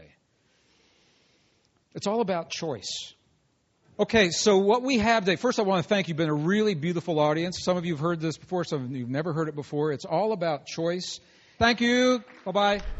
I'm going to share some new science. We're going to have the opportunity to go back into Tibet to a different monastery and see different monks, different abbots. We're learning about a language that has no words. It's the nonverbal language of the human heart that has been referenced in a poetic sense for a very long time. But now our own science is telling us that the heart, your heart, from the moment you take your first breath in this world, your heart begins to commune. And I'm going to be really clear about this word. Do you know that the word prayer does not exist in the ancient Jewish, the ancient Christian, or any of the texts prior to 1700 years ago? There is no word prayer. The word prayer is an artifact of human interpretation, human intervention. When you go back into the original texts and you retranslate, whether we're talking about the Sumerian or the Aramaic or the original Hebrew, the word prayer does not exist. Do you know what word they use? It's a beautiful word.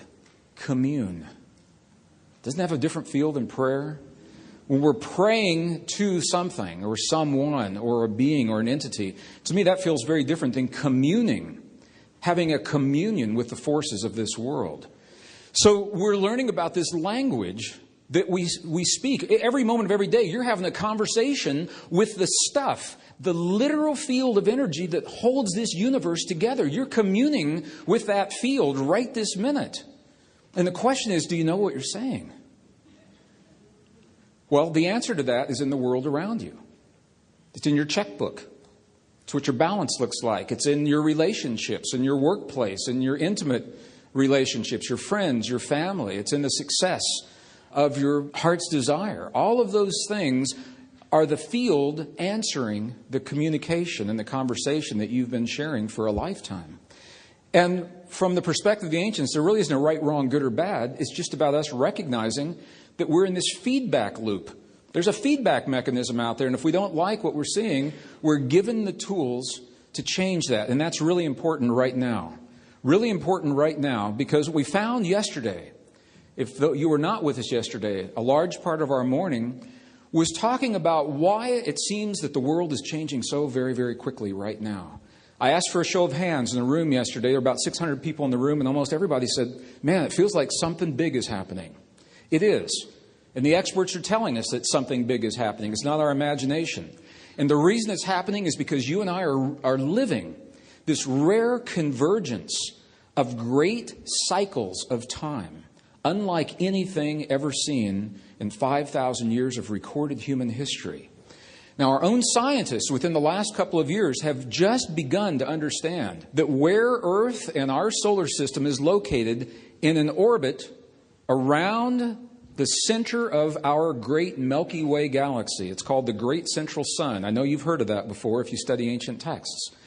Where we are in our journey around that source of energy at the center of the Milky Way determines in large part what happens on this planet. It determines things like climate change, weather patterns, whether or not the sea levels are high or low, whether or not the ice caps are frozen or melted, whether or not it snows in North Dakota in July, whether or not we can grow food in Colombia in September. Colombia, South America. I was born in Missouri. It's not Columbia, Missouri, for you Missourians in here. It determines all of those things, but even more than that, it determines great leaps in spiritual growth on this planet. Because when the world changes, you and I have to change to accommodate that change. We've got to change our lives to accommodate whatever's happening on the earth. Well, that's what's happening right now. Why are all these things happening right now? What we found yesterday is that you and I, we're living the end of a 5,000-year-long cycle. If you're taking notes, it's actually 5,125 years. And it's interesting because this cycle happens to coincide with human history as we know it today. So these great cycles of time determine, in large part, what happens on our planet and how we respond. This 5,125-year-long world age is what it's called, happens to coincide. Everything we know is recorded human history happened in this cycle. Now, our belief systems and our science in the past, they believe this is all there was. They think that the beginning of human history was 5,000 years ago. But what the ancients said is that's just the beginning of this cycle. There was another cycle before that. And there was another cycle before that. And now our archaeologists are beginning to find the evidence that bears that out. Now, I mentioned this yesterday. I'm going to say it right now because this is why you and I are living such a rare, precious moment in the history of this planet. In the cycles of the past, when the world changes, people choose to respond to that change in one of two ways. If they see the world change and the things that are familiar disappearing, they will fight one another, violent competition, to try to keep everything as it was in the way that they're comfortable. And in the last cycle, 5,000 years ago, that is the way human civilization chose to respond. And the war was so bad that nobody won. And they were forgotten for 5,000 years until the archaeologists began to recover the remnants of their civilization. I talk about this in the new book. But there are other cycles where we have chosen, I say we because I asked my audiences yesterday, most people believe we've been here before. You think we've been here before? All right, well, and I think that's what we're all sensing now. That something big is happening. We want to get it right. We want to do it well. There are other civilizations that work together. The cycle that we're living right now, this time of change, what the records show is that it is a very intense period of time, but it's brief. It will only last about this generation. It'll be over in a few years. And then the world will be as it is going to be for the next cycle. But we're the generation that bridges these two ways of being. What do you think the chances are of being on this planet at precisely the time when we end one way of being and begin the next? When we end a 5,125-year-long world age that happens to coincide with the end of another cycle that's about 26,000 years long, that happens to coincide with us crossing the equator that separates the top from the bottom of our Milky Way galaxy. All three cycles are converging right now. So if it feels like a special time in the history of this planet, it is. And these are the reasons why. This is what we did yesterday. We said that these world age changes, they bring changes in the planet, magnetic fields, climate, sea levels, and resources. And when those things change, cycles of war and peace are directly related to this. That's all the big stuff. It comes right down to our everyday lives, the way you and I feel about ourselves, our bodies, our relationship to the world, our relationship to one another. Political cycles, economic cycles, they're all linked to these global cycles. So the crash in the economy, if we knew how to read the cycles, it wouldn't have been a surprise to anyone. Those that know the cycles knew that crash was coming. They didn't know the magnitude, but they knew it was happening. And they knew it was happening the last time because it works in cycles. Our spiritual growth is linked to these cycles, and that's what I want to talk to you about today. Our spiritual growth. We talked yesterday about 3 discoveries that change everything in terms of the way we think of our lives and our world. The first of these is that when I was in school, when you were in school, if your kids are in school right now, the science classes are teaching them that the space between things is empty. That the space between you and me, that there's nothing there. When you look at the nucleus of an atom and that first electron, that the space in between is empty. It's flat out wrong. But we have an entire civilization based on the belief that everything's separate from everything else. And that what happens in one place has no effect on what happens somewhere else. We've built our lives that way. It's wrong. The second discovery is that our inner experiences, your experience, we're going to work with these before you leave here today. Your inner experiences of thought, feeling, emotion, belief. Heart-based thought, feeling, emotion, and belief. Speak to the stuff that holds everything together. You communicate with the stuff that holds this world together.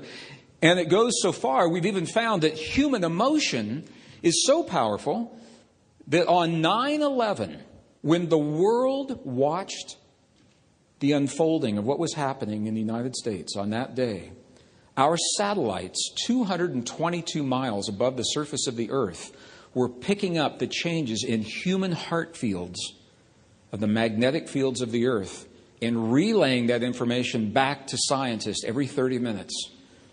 That was the chart you saw yesterday, and we talk about it in the new book. It was the first time scientists said, my God, we really are linked. We really are part of all that is. The satellites in space are picking up the magnetic fields of human hearts. So, I want to begin this morning. My man brain, when I hear things like this, I want to believe that we're all one. I want to believe that everybody's related. I want to believe that those fields are out there, but I need to see it. Because we've all been told that we're one, and we've all been told that we're related. And I've been in so many workshops, I know many of you have as well. People say that. How many workshops you've been in where you go in and the speaker says, you're a powerful being? And you write down, I'm a powerful being. And you know what I'm talking about. Then you are connected to all that is. Okay, I'm connected to all that is. You are one with all beings. You are one with all beings. Take a deep breath. Visualize yourself by a bubbling brook and feel that oneness. And then you get up and go to lunch. And how real is it? So the reason I'm doing what I'm doing, I'll just tell you a little bit. I was born a Cancerian male. Anybody know about Cancerians? Cancerians live in the world of emotion. Well, I'm a double Cancerian. And depending on how you run the charts, I've got 6 planets in the 12th house, and every one of them is in Cancer. So my world is about emotion. That's the only reason I'm saying that to you. And to tame that, my man brain had to learn a way to negotiate those emotions. And what I found for myself, and I think this works for a lot of people, is if we give our left brain, our logical brain, something to work with, once it is quelled and satisfied, it will step out of the way and let us move into our hearts. I work that way, and I think many of you probably do as well. So I'm going to honor the way that I believe we learn, our left brain, our right brain, our hearts. I wanted to see how real this field was. Well, your tax dollars are paying for a satellite. You've probably never even seen the results of what this satellite has found. So I want to share this a little bit with you. How many have heard of the Chandra X-ray Observatory? About 6 people. Your tax dollars are paying for this amazing piece of equipment orbiting the Earth called the Chandra X-ray Observatory. I would think that every one of you would have a beautiful hardbound book of all the Chandra images that have been captured over the years. You don't? I do.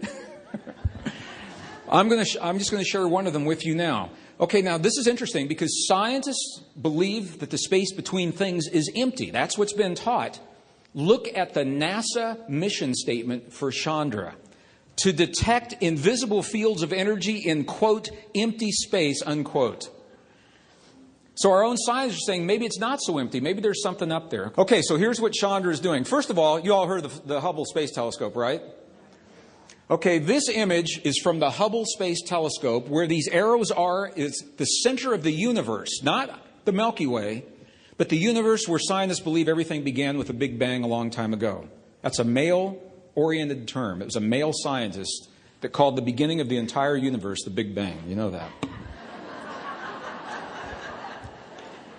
His name was Fred Hoyle. It was 1951. I know that because when I asked female scientists, what would you call the beginning of the entire universe? They say, well, we wouldn't call it the Big Bang. They said we'd call it something like the first dawn of the new breath, of the new beginning. But we got a guy out there in 51, and we're looking at the Big Bang, and it happened right here, okay? Okay, so this is what Hubble Space Telescope is seeing with the naked eye. This is what you could see if you had the vantage point of Hubble. There's no special equipment going on here. Okay? And what I'd like for you to see from this is see how these galaxies, they're a little fuzzy around the edges, but they're pretty much separate from one another, aren't they? I mean, this is separate from this. This is separate from this. Okay, now the Chandra telescope is looking at the same place, but it's using special equipment that can see the, quote, empty space and the invisible fields. Now, don't blink because you're going to miss this. So the next image you see is what Chandra sees looking at the center of the universe and see if everything still looks separate from everything else. Isn't that beautiful? I remember when I first saw that, the first thing I thought of it felt to me like a web or a net, which is precisely the way the ancients described the field that holds everything together. The Hopi talk about spider grandmother weaving the web of creation. Or the Hindu traditions talk about the great god Indra wove her web in a faraway abode so that we could have this world. You know, and there are some empty places over here. But if you look through another lens, those places are filled in as well. If you look at a composite, it looks like a big mass of stuff. There's no empty space in the universe, and this applies down to the level of the atom. Everything in the atom is connected. We are all part of this massive, vibrating, pulsating, illuminating field of energy, and we're only learning about what it means for us to communicate with this field. Does it help to see that? You'll think about that a lot. It helped me to see it as well. Okay, I don't like to talk about my material from the stage, but people were asking me yesterday, if you want to know more about the field that connects everything, The Divine Matrix is the book that tells you that. If you want to know about the language that communicates with that field, The Spontaneous Healing of Belief is where that material is. If you want to know about the cycles of time and what it means to us, in March of this next year, this new book will be out, Fractal Time, and that is what that is all about. And that's all I'm going to say about those. But now you don't have to ask me. All right. Thank you. So the key to all of this that we're talking about, how do we relate to our world? We find that key in a non-scientific language in some of our most cherished spiritual and ancient traditions, like this beautiful Tibetan tapestry that is actually called the Heart Sutra from the Mahayana Buddhist traditions. It's about the 1st century. This is a direct quote, a single sentence. You can't get much clearer than this. It says, quote, reality exists only where we create a focus. A focus. You and I are learning how to focus an energy through the way we feel about our world. It's not what we verbalize. It's not what we command. It's the way we feel the world in our heart. That focus is important because it leads to what is called the great spiritual mystery. We began talking about this yesterday. That says that there's a focus we create in consciousness that triggers a process inside of our bodies. It interacts with the forces of creation. It affects our physical world. This is the key. A focus we create in consciousness affects our bodies and our world. When I was an engineer working in the defense industry during the 80s, and I learned this, I said, man, I want to know about that focus. I want to know how to do that. I want to know what that's all about. And it's an ongoing process. How do we go about doing these things? Well, modern science is just now arriving at the understandings where those ancient traditions began. Modern science is just catching up. It's so interesting to me to see how this is working. Because modern science, there actually is an experiment that's going on right now. If you want to look this up on the internet, the very prestigious journal Nature, volume 446, April 2007. I'm saying it in the mic, so now it's on the recording. There's an ongoing experiment. Nature is reporting on where that experiment stands right now. The bottom line, the scientists are asking a question that sounds more like a question out of Philosophy 101 in first year of college. Do we create the world by looking at it? That's the question the scientists are asking. So they have this ongoing experiment. Now, I'm going to save you. I felt that this is probably a bottom line group, right?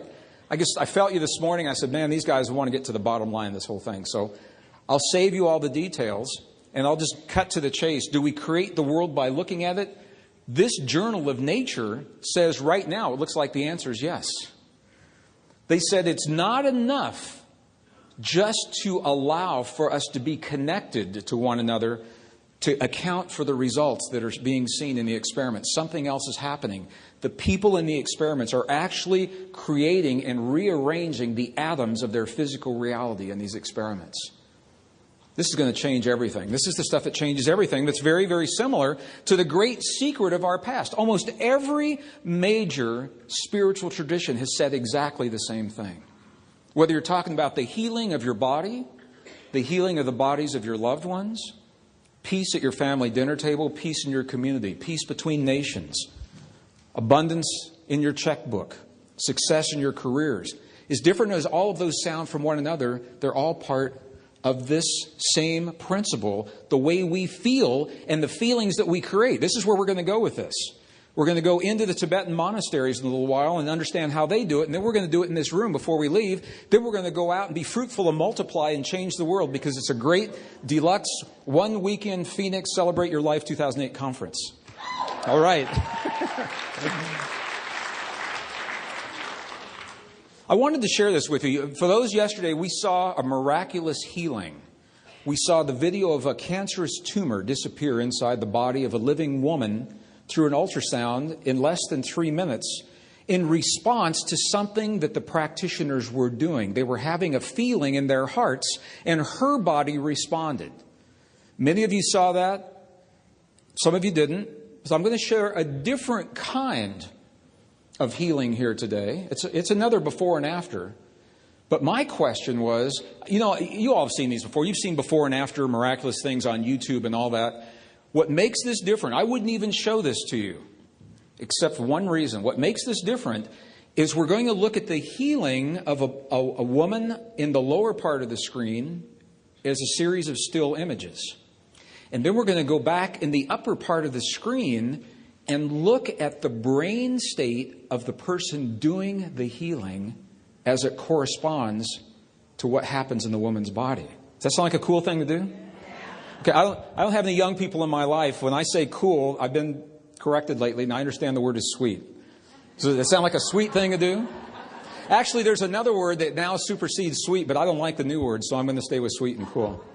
To me, this is the value. I said, the healings are cool, but I want to see what's happening in the brain that triggers that experience. Are you okay if we do this? Scientists have discovered that healing and peace between nations, there's a direct relationship here. They happen in the same brain state that we dream in, where we are not attached to the outcome. That's interesting. It's like when we want something to happen, that may be the very thing that stands between us and the fruition of our heart's desire. So, this isn't the clearest image, but I know you're going to be able to see what's happening. This is a scan. It's a thermal scan of a body of a 19-year-old woman. I was just on tour in Japan a couple of months ago. This was done at the Japanese university. What you're looking at, there's a little chart on the side, and I think you can see it. Can you see it in the back by the door? Can you see the colors okay? These colors indicate how much activity, primarily energetic and blood-based activity, the blood carries an energy, and all of those are being measured, are happening in different parts of the body. Red is up at the top. That means it's really cooking.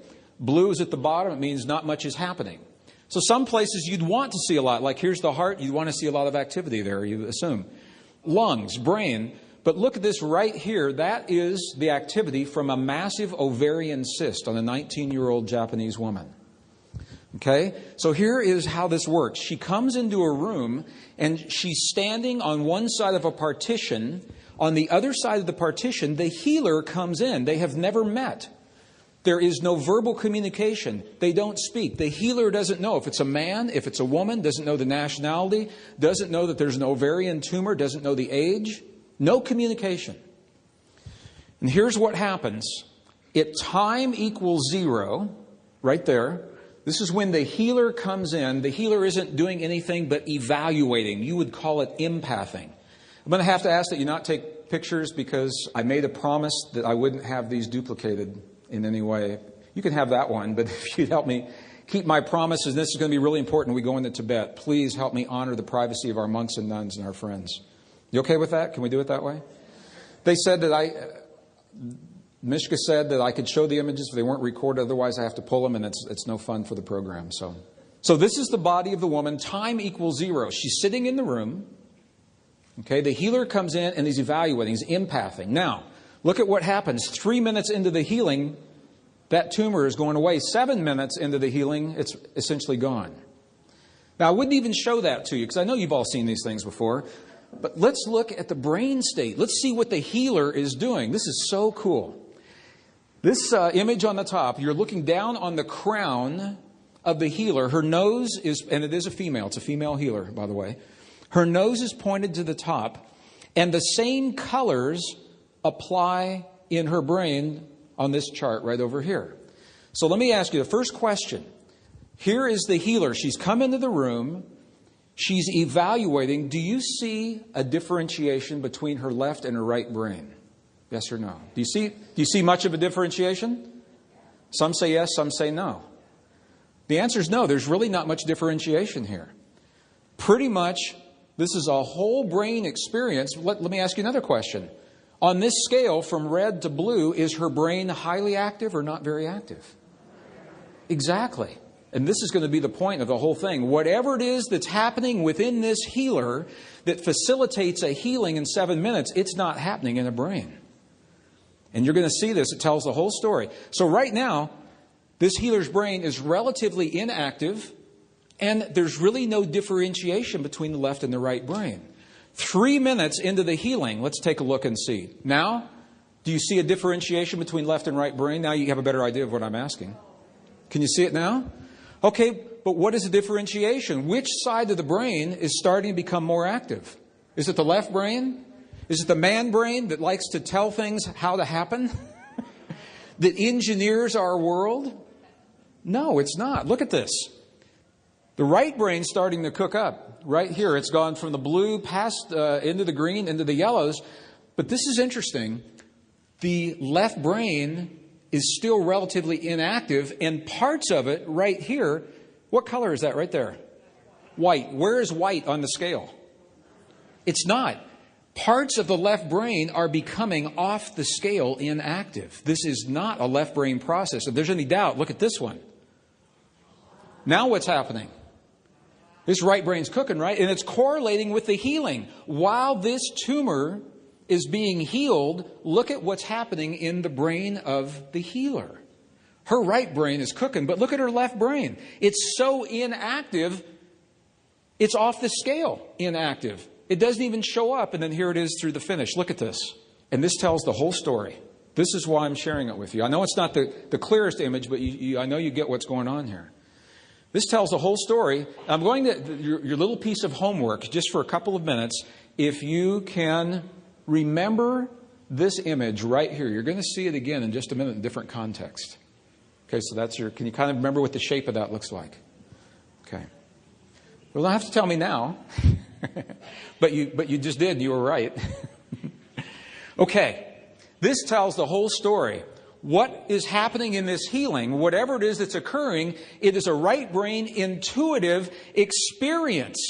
There's an experience that is happening in the body of the healer. Remember, a focus that we create in consciousness affects our physical world. The healer is creating a focus in consciousness, and now we're looking at her brain to help us understand how it's happening. And it's not happening in the brain. Her brain is triggering another experience in her body that's linked with intuition, with feeling. And that's precisely what you're going to find when we go into this monastery in Tibet. It's exactly what you're going to see. All right. Does that make sense to you? Isn't that interesting? All right. Now, we're going to shift gears a little bit. We're going to go back and look at those NASA images again. And I think you're going to be really, I hope you're as excited about, even if you're not excited, will you please act like you are so I feel good about what I did, because this is such a very cool correlation that I'm going to share with you here. Okay, NASA has another satellite your tax dollars are paying for, called the COBE or COBE. It's pronounced both ways. How many of you have the beautiful hardbound version of your COBE satellite photographs on your bedstand for light bedtime reading? Okay, 2 of us. So this tax dollars paid for something useful.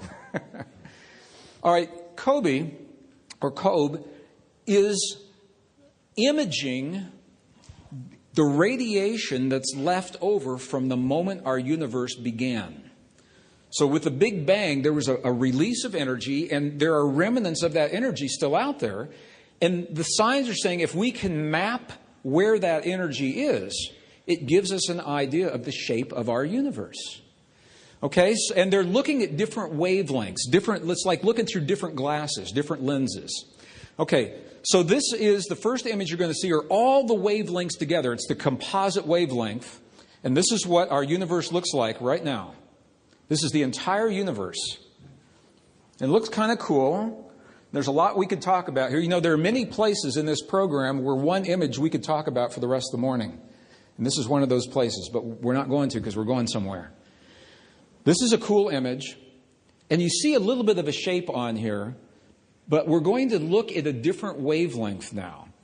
And if there are any numerologists, if you're a scientist or an engineer, this is the 53 gigahertz wavelength. But if you're not, and you don't care about that, if you're a numerologist, 5 and 3 is the number 8. It's God's number. So you can either say we're looking at 53 gigahertz or we're looking at God's number, and you said the same thing. So when we narrow down only to these wavelengths, this is the exact same image looking at only the wavelengths of God's number.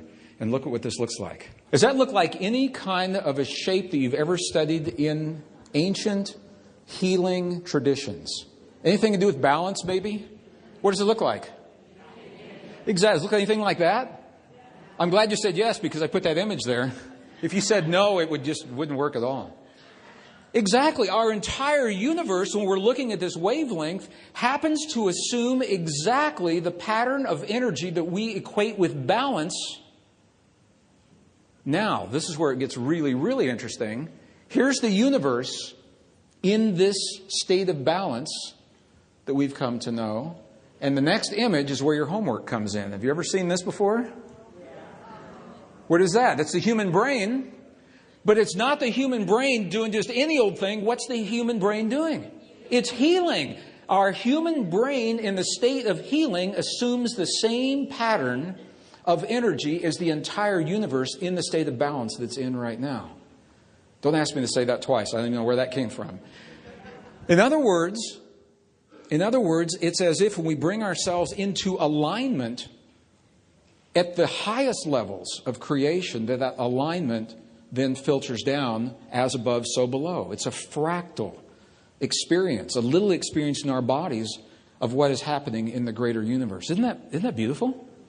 I've never seen this correlation before, and I almost took it out in the interest of time.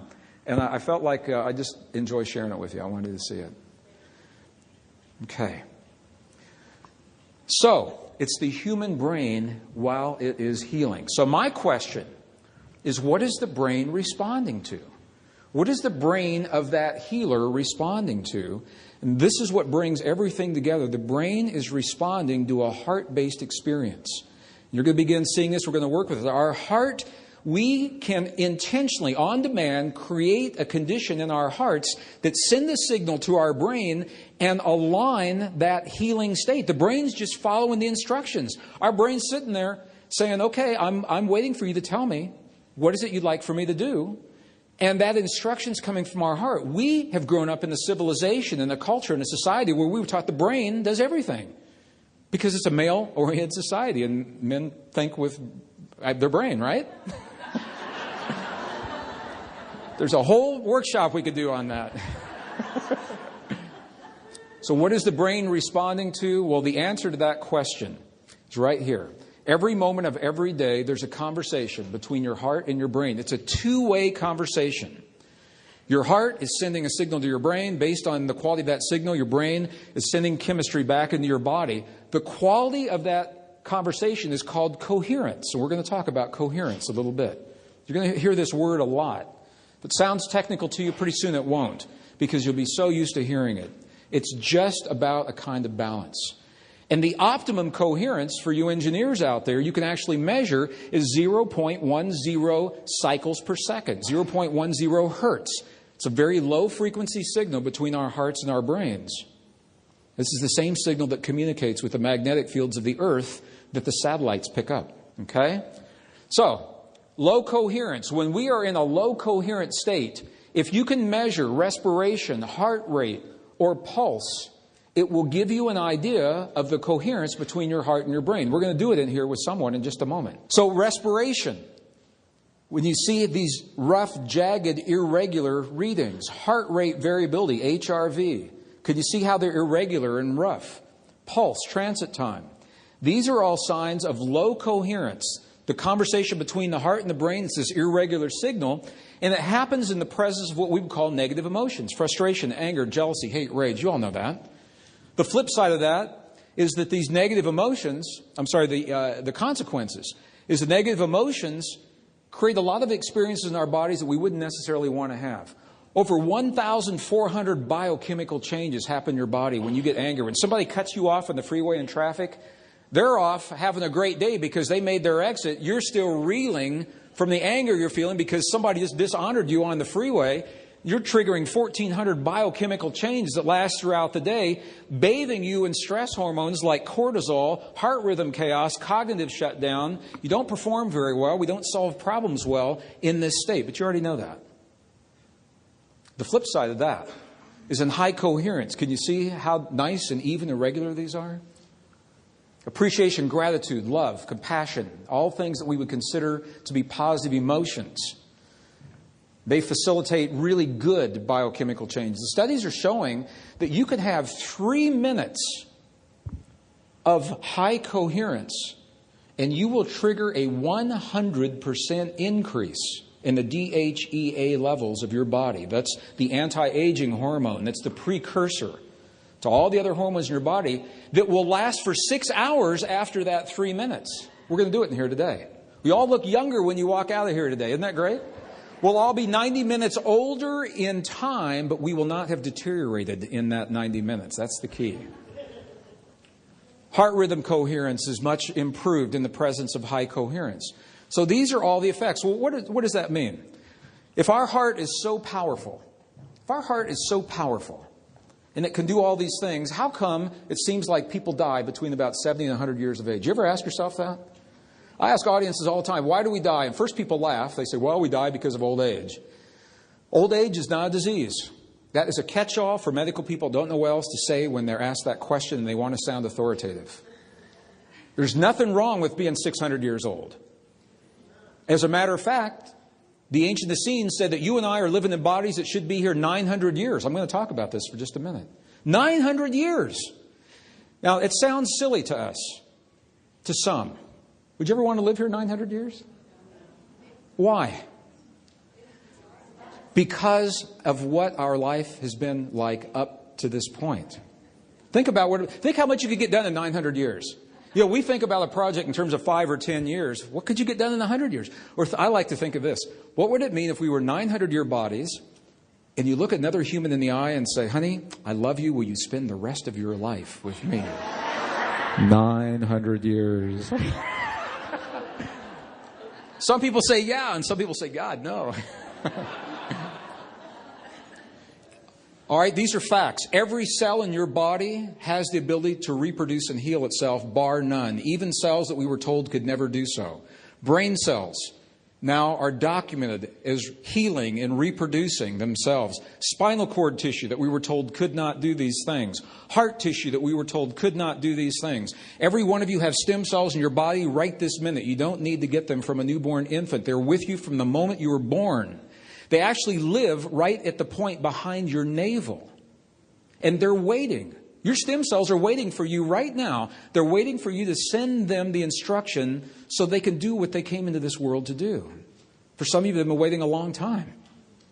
For some of you, you talk to them every day. The language that allows us to access this is the language of the heart. People say, well, what about the DNA? We've heard that DNA can only replicate so many times and those little telomeres break off. They get brittle and they break off. They can, but you know what? Your body is so brilliant that you have an enzyme that repairs those if it's given the instruction to do it. There's no reason. Our hearts are such amazing, amazing organs. But the leading cause of death in adults in the Western world, age over 65, what do you think it is? So it's called heart disease. I began looking at it. I said, well, what is heart disease? I want to know what this is. I found that our heart beats about 100,000 times each day. Mine's beating harder right now because I'm working really hard for you all.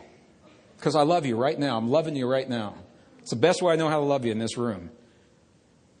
Our heart pumps about 6 quarts of blood through 12,000 miles of arteries, vessels, and capillaries every 24 hours. I was trained as an engineer, and when you have a piece of equipment that the whole mission depends on, it's called mission critical. If that piece of equipment fails, everything stops. I would call our hearts mission critical. Would you agree? Okay, mission critical equipment, one of two things happen. It's so important when you build it, you either build the piece of equipment and then you build a backup in case it fails, and you build a backup to the backup. Or you build the original piece so well that it simply cannot fail, or if it does, it can repair itself.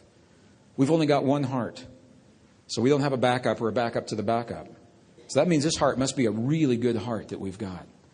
So, why would it suddenly stop after only 70 to 100 years? A gentleman named James Blumenthal, Duke University, did some studies. And what he found, high blood pressure, vascular plaque, stroke, those are the symptoms that we call heart disease. But what he found was that they actually result from what we call unreconciled long-term fear, frustration, anxiety, disappointment. This is published Journal of Consulting Clinical Psychology, Volume 67, 1999, so it's on your audio. And I looked at all these and I said, those are all symptoms of something else. What is it? What are they really telling us? What the studies found, and this is probably no surprise to you, but I know you're going to feel it the minute I say it. These are all symptoms that fall under the umbrella of hurt. Unreconciled hurt. So I had to ask myself, do we hurt ourselves into death in this world? Is it the hurt that we have from the loss of everything that we cherish, including a way of life that we've always known? Is that really what's happening here? Unresolved hurt. Well, I mentioned to you that the ancient Essenes talk to us about our beliefs. And what they say is this. They say that when our soul hurts from the pain of the things that we lose and are familiar in life, that our pain's transmitted into the body as the spiritual quality of the energy, of the life force that goes into every cell. But the same thing works in reverse. These are from the book, The Spontaneous Healing of Belief. At the back of the book, there are a series of belief codes. That was belief code 20. Belief code 21 says the same principles that allow us to hurt ourselves to death also work in reverse. They allow us to heal ourselves into life. Yesterday, those of you who were with us, you saw two ladies who are documented as being 120 years old right now. And we know there are others out there. And I mentioned that the ancient Essenes, they said that we literally have come to this world. There's no reason for us not to be here for 900 years. Well, I'm going to tell you the next thing I say, you're going to laugh when you hear it, but then it'll make a lot of sense. They say that we're in 900-year bodies, but that the first 100 years are the toughest. I told you. They said the first 100 years are the most difficult, and here's the reason why. It's in the first 100 years of a human life that you and I will suffer the hurt and the loss of everything that we cherish. Everything that we know is true, everything that we've come to love and hold dear will leave us in that first 100 years. And what they say is that most humans simply cannot survive the learning curve. That our heart is such a magnificent, powerful organ that 70 to 100 years appears to be how long our heart can hold up to the stress and the pressure of that unresolved hurt before it simply gives out. But they say if you can find a way, can you feel that right now? I'm looking at your faces. I know you feel it. If you can find a way to be with the things that you love in this world, to be with the people and the experiences, the pets, the family, cherish every moment as the present moment. And when those things leave us for whatever reason, if we can find a way to redefine what that leaving means to us, that we have a whole new life in front of us. And this is what the ancients had learned to do.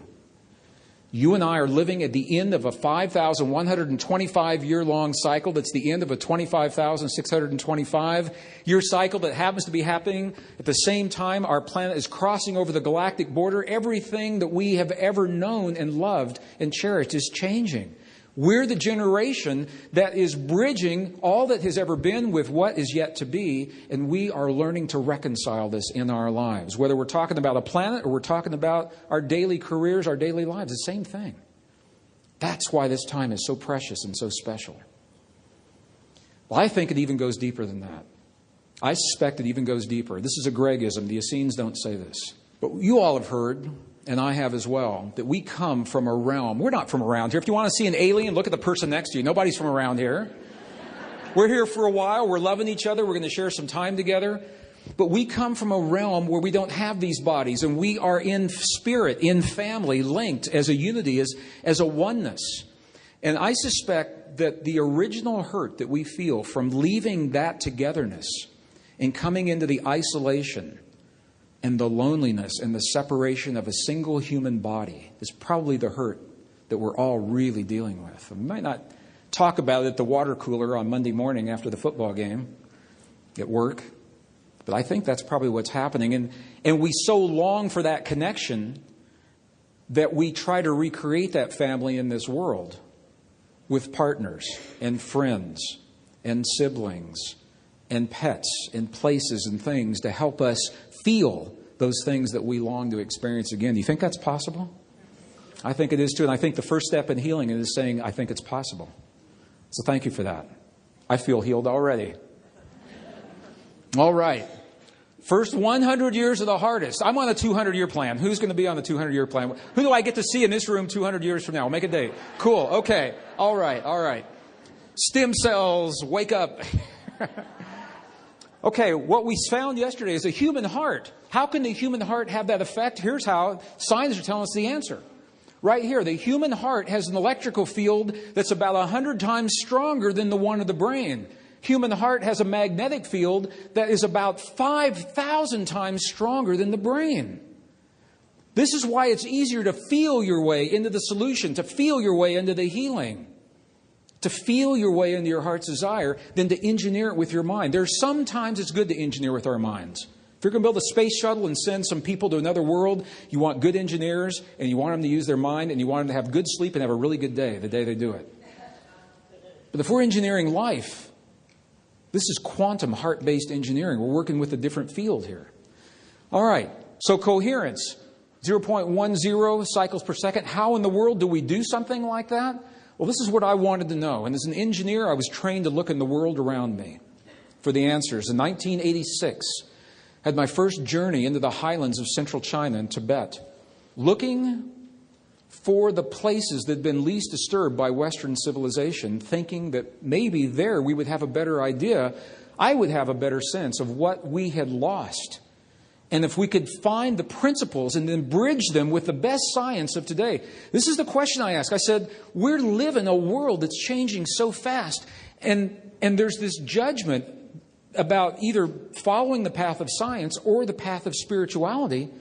I said, what happens if we marry our two great ways of knowing? Marry the best of our spiritual traditions and the best of our science into a greater wisdom if it's going to help us.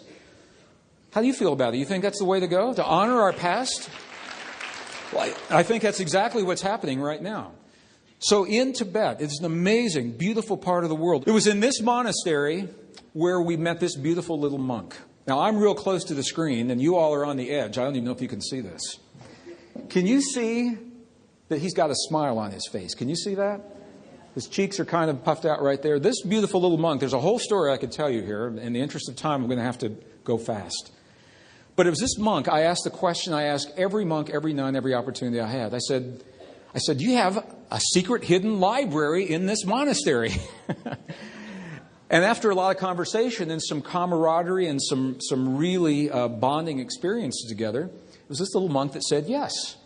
And my next question was, can I see it? I had a group with me. I said, can our group see this library? He said, yes. Wait right here. Well, time means nothing in Tibet. I'm going to tell you that right now. So this little monk, see these keys in his hand? He got on his bicycle and he rode 30 miles in one direction to another monastery to get those keys and 30 miles back while we wait right here. It was worth the wait because now he's taking us into this empty chanting hall. And if you've never seen one of these, they don't heat them in the winter. They're really cold. They say if you're cold, put on more blankets. So you can see the robes are so thick they stand up even when the monks leave. And we know that this is a false wall, and behind this wall there's a library. It's 3 stories tall, but it's only 12 feet wide, and it's dark. And they told us that we couldn't use our video cameras.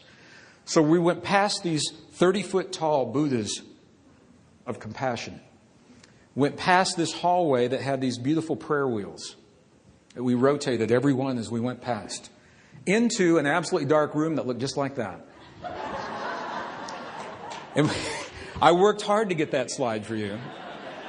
And when the lights came on, what you see next is what we saw when we turned on our flashlights. So this is the first image of this library. And this is, I don't know if you can see, this is my hand with a flashlight right down here. And we're looking at the corner of the room. Okay, so these are the corners, 2 bookshelves, because these are Tibetan books.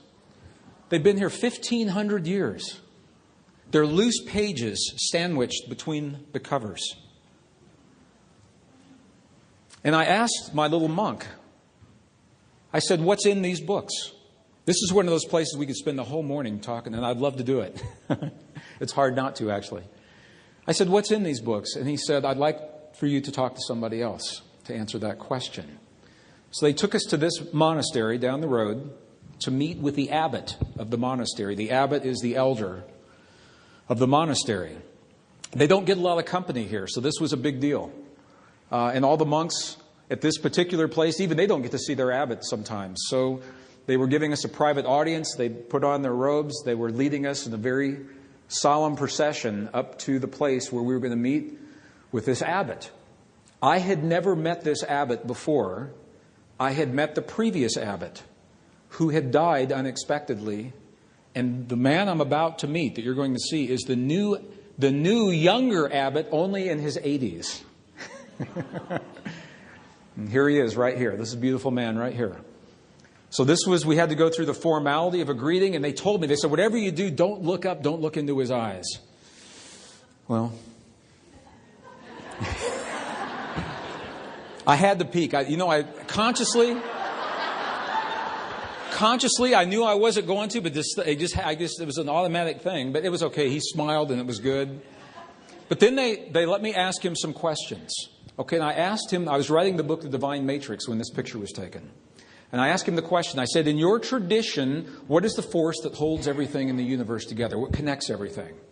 And he went off with a translator, and they had this whole conversation. I could have left that monastery, had a cup of yak butter tea, and come back by the time. They had this whole thing going on. And he came back, and he answered me with one word.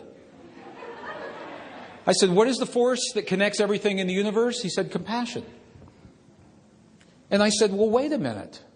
Through the translator, I said, is compassion a feeling that we have in our bodies, or is it a force of nature that connects everything in the universe? And he went off and had a conversation with my translator. And he came back and answered me with one word. I thought it was a mistranslation. I asked him to do it again. He came back with the same word. Is compassion a feeling in our bodies or a force in the universe? He said, yes. This is a very deep, very powerful teaching. Because this beautiful man at 17,000 feet above sea level, halfway around the world in this old monastery, is telling us, as he has been taught in his tradition for centuries, that you and I are born with the ability to create an experience inside of our body, specifically in our heart, that literally, not metaphorically, literally attunes us to the very stuff that connects everything in this universe. And what we do with it after we get there is up to us. Well, about 5 years earlier, I had met this man. This was the previous abbot of the monastery. This is the man that mysteriously died. We don't know what happened to him. And this was the man that I had asked the first question to when I went there. Isn't he a beautiful man? I asked him, I don't know how old he is. They wouldn't tell us. I asked a number of times and they just giggled. Because time means nothing to Tibetans. So it was this man, I guess 600 maybe, I don't know.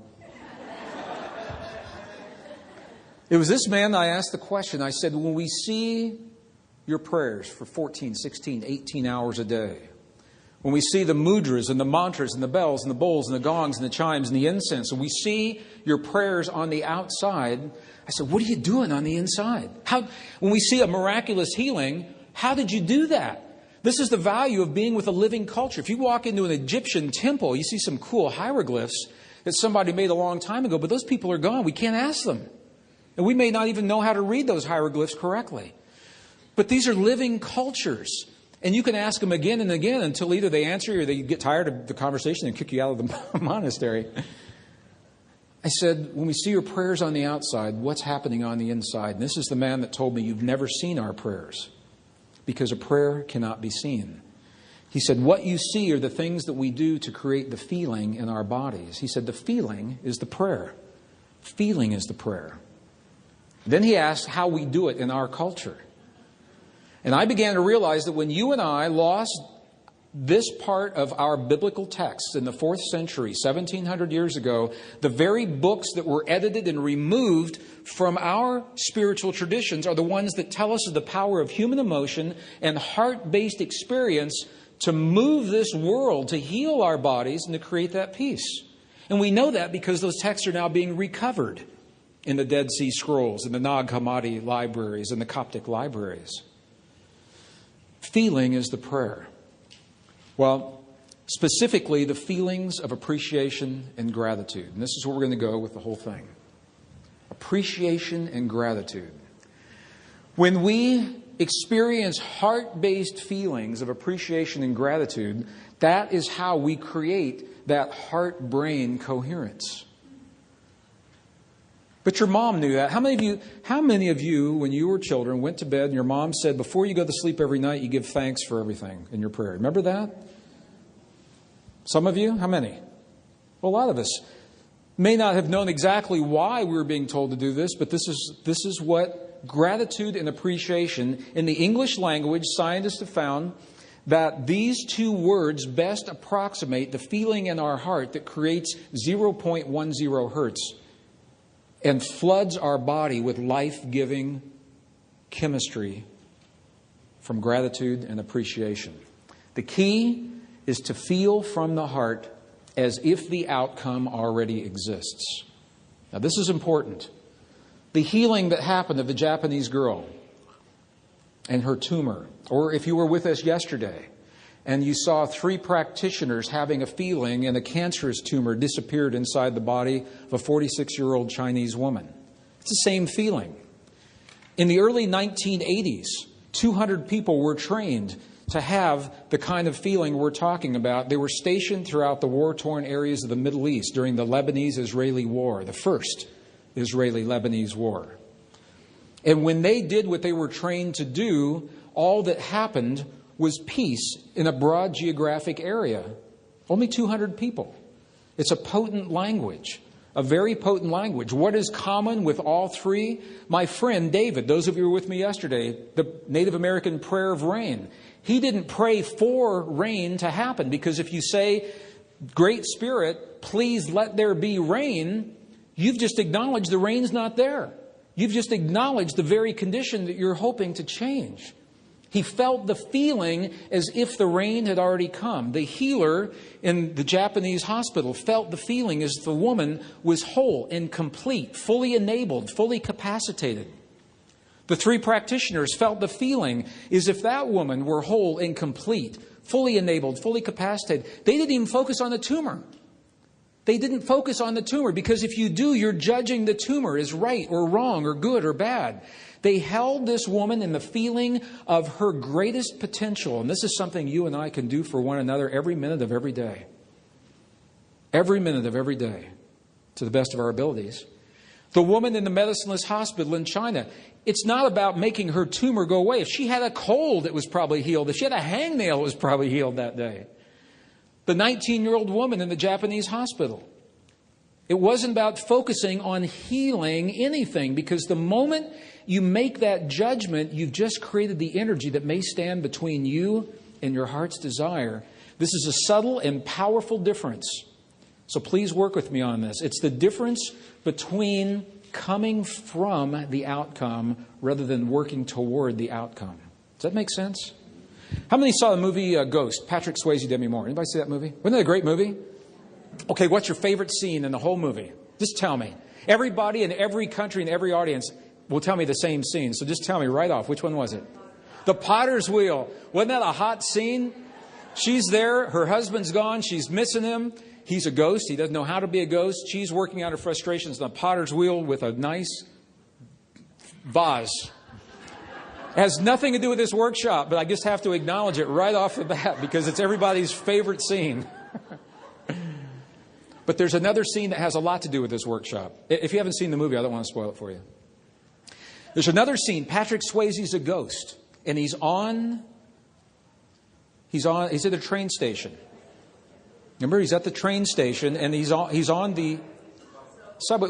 It's not the tarmac. I've been in airports so long. It's the platform. He was at the platform. He was at the platform of the subway. He's a ghost. There's a can lying on the ground, and as a mortal man, he liked to kick cans. He tried to kick this can, and his foot went right through it because he's a ghost. And the more he tried to kick it, this is his man brain saying, I'm going to make that can move. So he scrunched up his face to get red, his veins are popping out, and he's trying harder and harder to do the same thing that didn't work the first time, thinking it's going to make a difference the next time he does it. And he's getting really frustrated, and the can's not going anywhere. And all of a sudden, another ghost comes by and says, hey, man, it doesn't work that way. Can't do it like that here anymore. He says, you got to feel it. And the minute he did that, the can was moving. He was moving it, kicking it all over the place. It's a perfect example. It's that subtle, that little shift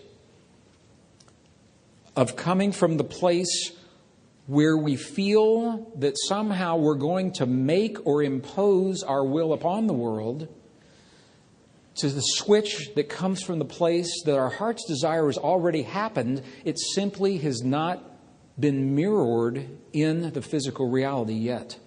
That's how those healings happened. That's how the peace happened. Does that make sense? I see a furrowed eyebrow or two. It's a very different way for the Western mind to think.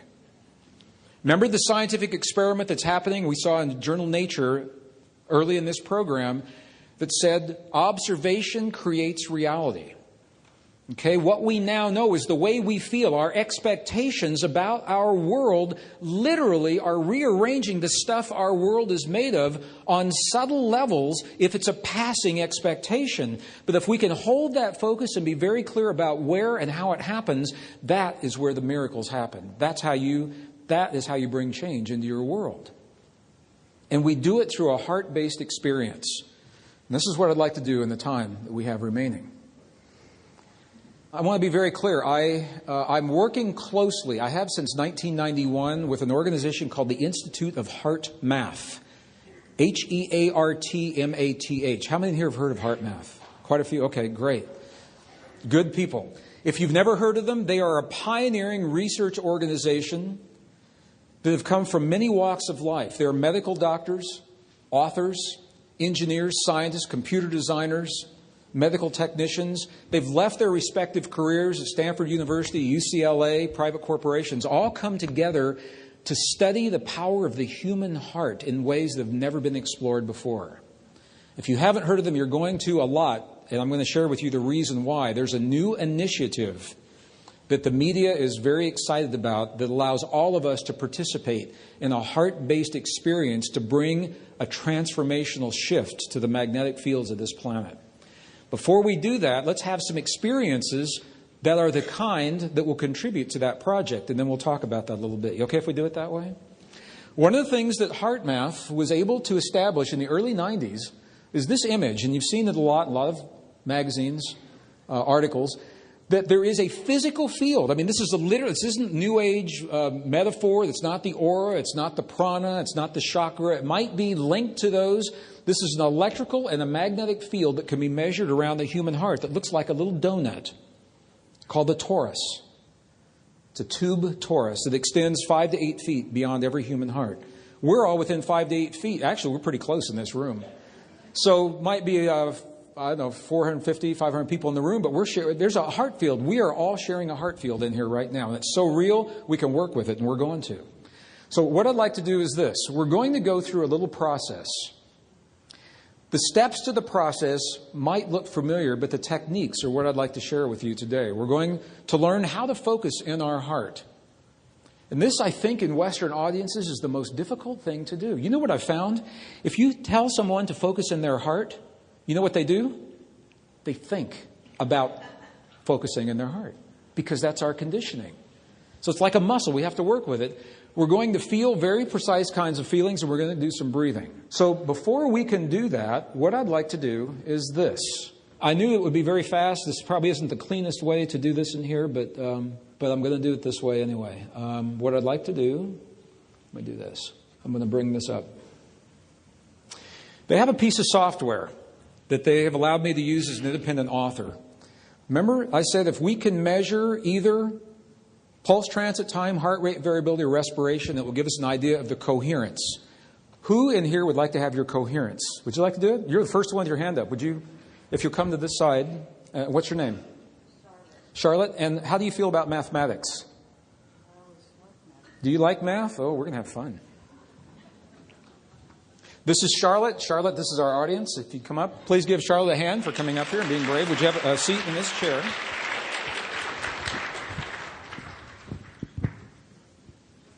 Okay, now, have we ever met before?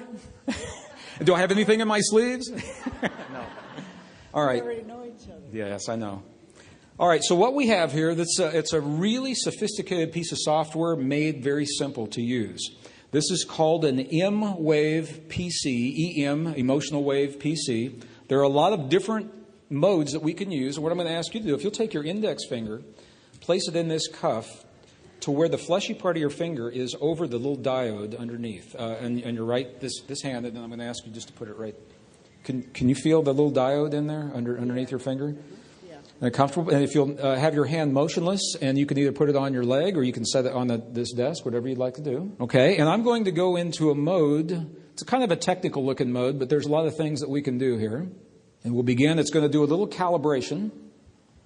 And I'm not asking her or you to do anything special right now. So it's going to calibrate. What you see is up on the top of this, we're going to actually be able to look at her heart rate variability. And I believe these are... I think they're 30-second windows here. This is her current heart rate. It's at 83. And in just a moment, it's going to take all the information that's getting from her body, from Charlotte. And Charlotte, you can see it right there on the screen. Everything that's happening, and it's going to determine her coherence ratio between low, medium, and high, red, blue, and green. There's no contest. Everybody is different. And usually this is what happens. 100% red, because that's the way we are in our daily lives until we make a change. Okay? So this is precisely what we want to have happen here. What I'd like to do, I'm going to ask Charlotte to do something. And I'm going to ask you all to help from where you are. And I'm going to ask that you not watch the screen. You've seen it. You know what's going on here. If you watch the screen, you're mesmerized by the technology and you can't go into your heart if your focus is there. So I'm going to invite you first to close your eyes. Everybody just close your eyes. Put your notebooks down for a few seconds here. Charlotte, if you'll do the same thing. You won't need to take any notes on this. When I ask you to move into your heart, please close your eyes. When I ask you to move into your heart, what I learned from the Tibetans and from my native friends is the best way to do this, it's a secret that they use all the time, is if you will physically touch the center of your chest, touch your sternum over your heart. You can either do it momentarily, or you can place your hand there and leave it there, or you can form a prayer mudra and hold it there. But the physical sensation that you feel in that part of your body will automatically draw your awareness to that place. This is why they ask you not to cross your legs or all these other things, because if you're feeling a pressure between your knees or your thighs, your awareness is going there as well. So when you can just sit and you feel a light pressure in the center of your chest, okay? And if you'll move your attention to that part, move your attention into your heart and begin to breathe from that place just for a moment. All right, if you'll continue to breathe and into your heart center, to the best of your ability, if you can feel the feelings of gratitude and appreciation. Okay, gratitude and appreciation for anything, whatever that means to you. Everyone has a different experience of gratitude and appreciation. For some people, it's a look of their children's eyes when they wake up in the morning and they're happy just because they woke up. Or for some people, it's looking into the eyes of your spiritual master in your meditations, into the eyes of Mary or Jesus or Buddha or God.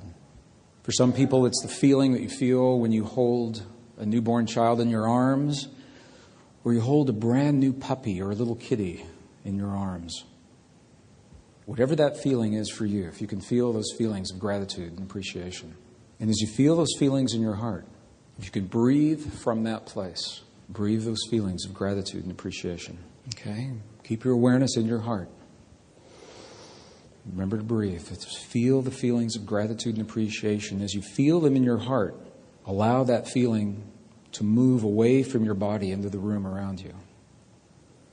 But this is an active process of focus, gratitude, and appreciation in your heart. It's not about zoning out. Okay? To the best of your ability, feel those feelings of gratitude and appreciation. Okay, if you take one more deep breath and slowly begin to open your eyes. And we could see what happened here. We began, Charlotte, you did a really good job. Thank you. We didn't have a good connection on her finger at first, and it wasn't tight enough. She has a tiny little index finger, and it was bouncing around. But once we began to get the readings, right in here, we started getting good readings, and almost immediately, see, she was in 100% low coherence when we hooked her up, as most people are. If you just walk in from the street and you sit down, you're in a low coherent state. But within, and this is why I wanted you to see this, once we got this finger, can you see where it's jumping up and down here? The finger cuff isn't on right. But once we got the good connection, look at this. This is a minute between 2 and 3, and then there's about another half a minute. So in a minute and a half, once we got that connection going, she went from a 100% low coherence down to 72% low coherence, 15% medium, and 13% high, and those numbers kept climbing. If we went ahead and did this for another minute, 2 minutes, what we'd see, and this is what we do, what we'd see is the red would begin to decrease, and we'd see more and more coming up on the other side. And it happens really quickly if we can follow the focus into our heart without zoning out. But a lot of people are trained, when they go into that space, they just like doze off. I mean, I've had people snore, and that's okay. Just when you wake up, get back with the program, Or if the person next to you wakes you up, you'll be with the program. I wanted you to see how quickly, in a minute and a half, she was already in 13% high coherence. That's how quickly your heart will respond if you give it something to work with. We're going to do this one more time. Charlotte, you did a really good job. I'm going to unhook this. Thank you. And you can unhook this. And you're now in 13% high coherence. Have a really good day. And thank you. Thank you, Charlotte. You can go down this way. Don't do this while you're driving. Actually, you want to do it while you're driving. I need another volunteer. Because this looks a little technical, not so much fun. I had the opportunity to put my hands on the tummy of an infant within about 24 hours of coming into this world. And it was a really powerful experience for both of us. We were hooked up on the monitor, and it was very, very cool to see how this happened. So this looks a little sterile, looks a little technical, little left brain. It's good if you want to know what's happening. But you can use this. Young people like to see pictures. Children, adults like to see pictures. There's another mode that we can use this. And what's your name? Phyllis. Phyllis, hi. Welcome to the stage. Audience is Phyllis. Phyllis, this is the audience. If you would be so kind, if you can put your finger in there until the fleshy part of your index finger is over that little diode and it feels, not all the way through.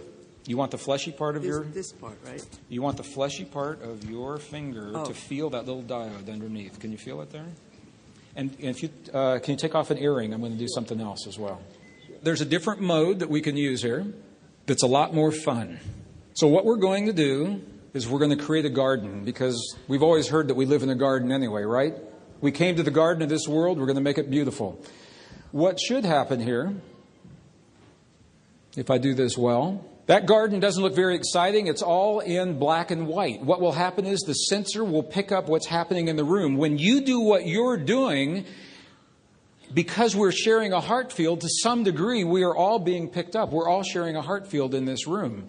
And as the sensor goes through every 7 seconds, it will take a reading of the coherence and it will populate this garden, depending on what that coherence looks like.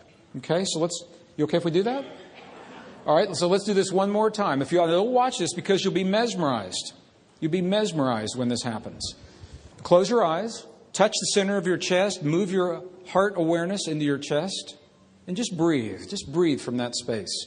Focus at the place of your body where you feel that sensation. Out of your mind and into your heart. And to the best of your ability, feel for you what are feelings of gratitude and appreciation.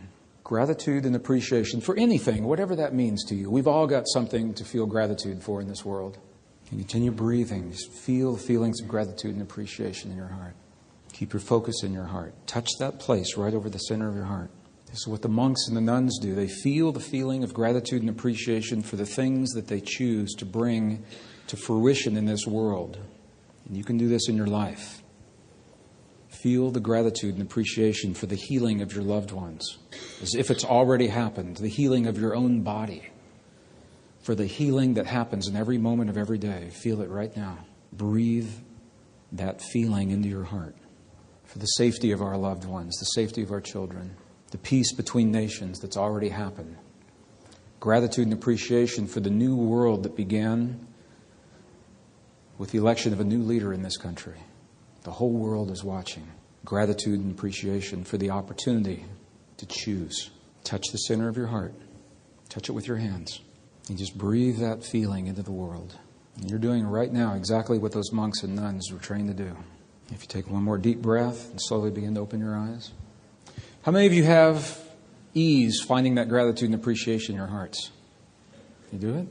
Is it hard for anyone to find that place?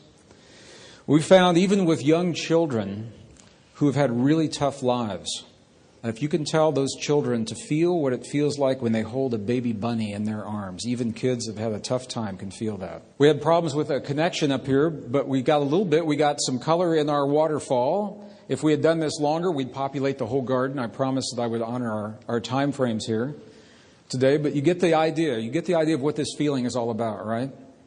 It's not a feeling that you think about in your mind. It's something that you create in your heart. You did a great job. Thank you very much. You helped us populate a waterfall a little bit. Thank you very much. And we're almost finished. One more thing. Okay, so what you're doing right now, that feeling in your heart, stems from a new discovery that Earth and the magnetic fields of the Earth and the human heart work in the same frequencies. In other words, we're feeling those feelings, and our heart is 5,000 times stronger magnetically than our brain. What we're actually doing is we're communicating with the very fields that sustain life on Earth. This has led to this new project bringing millions of people together across cultural boundaries, religious, spiritual, international boundaries. It doesn't even matter what belief system, how you meditate or how you pray, bring everyone together to create coherence in a very precise way. It's led to a hypothesis that when many of us come together, strong collective emotion has a measurable impact. Our satellites are telling this on the fields of the Earth, a new project that is now called the Global Coherence Initiative. I'm going to talk just a minute about what it is, how you can participate if you choose. The goal is to unite millions of people from varied beliefs and cultures to shift global consciousness from instability and chaos into balance and cooperation by doing just the kinds of things that you are doing right now. The Institute of Heart Math is heading this up. It's a two-phase project. They are building hundreds of sensors, deploying them throughout the world to measure the fields that tell us about our hearts.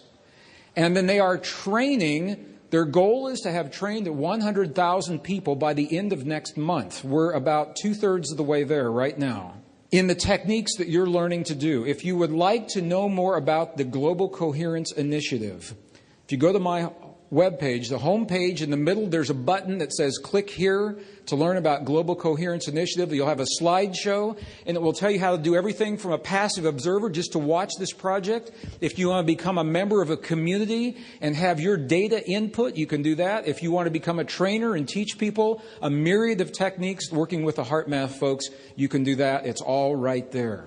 I'm excited about this project because it is the first time a science-based initiative has been embraced by the global media, and it's happening right now.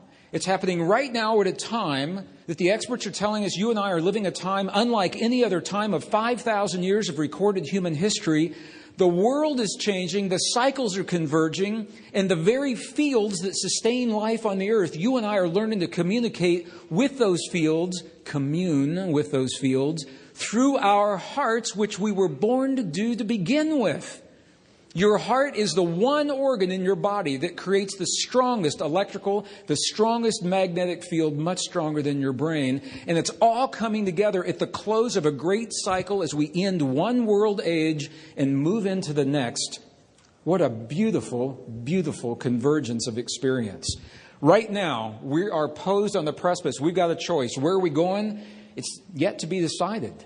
You and I are making the choice right now, and the question is, what are we choosing? You now have the language with which to make that choice. And everything we've done in here is a context for everything that you will see in this conference, in your world, in your life beyond. We ran over a few minutes. I want to tell you how much I appreciate this time together. Thank you for your patience. Thank you for our volunteers. God bless. Have a really good day. Thank you. Yesterday we began with this flow chart. It's called the Great Spiritual Mystery. The mystery that says something that we do in our lives triggers a process inside of our bodies that interacts with the forces of creation and affects our physical world.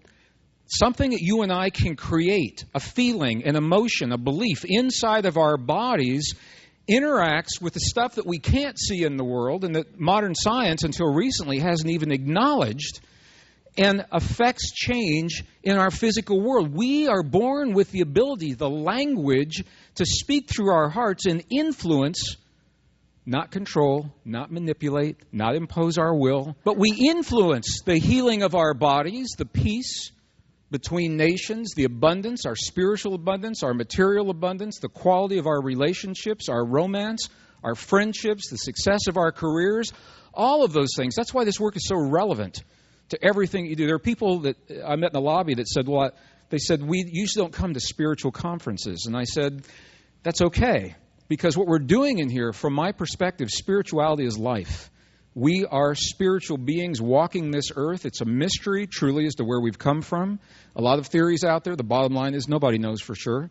It's a mystery as to where we go when we leave this place. A lot of theories. A lot of my best friends are speaking here about what that means. James Von Prague even speaks to dead people on the other side.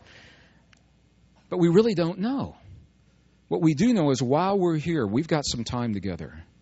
We've got some time together to explore this world.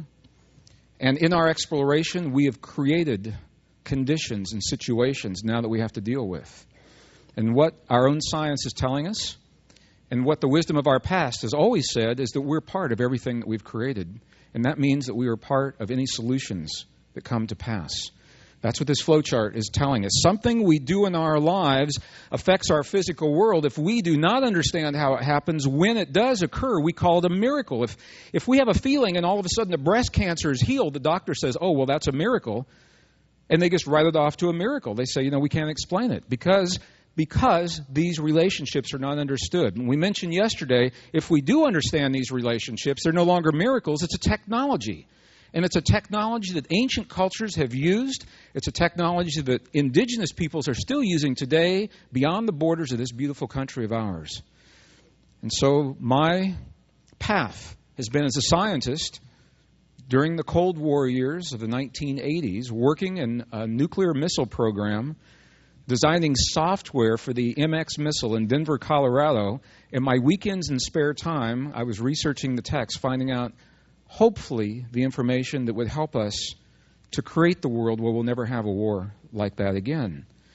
And what I'm doing to you is, to the best of my ability, bringing the essence of what I have found to share with you, to add to your toolbox of everything you already know. And every one of you all could get up here and do a program just as easily about the things in your life. You might not have the same pictures, but you would have the experiences that you could share that are meaningful to other people. So I'm just acknowledging that, and I want to say how honored I am to be here today and that you would come and allow me to share this day with you, and how much I appreciate your patience, because we're going to move really fast in some places, kind of slow in some other places. And I appreciate your trust in allowing me to lead you through this material.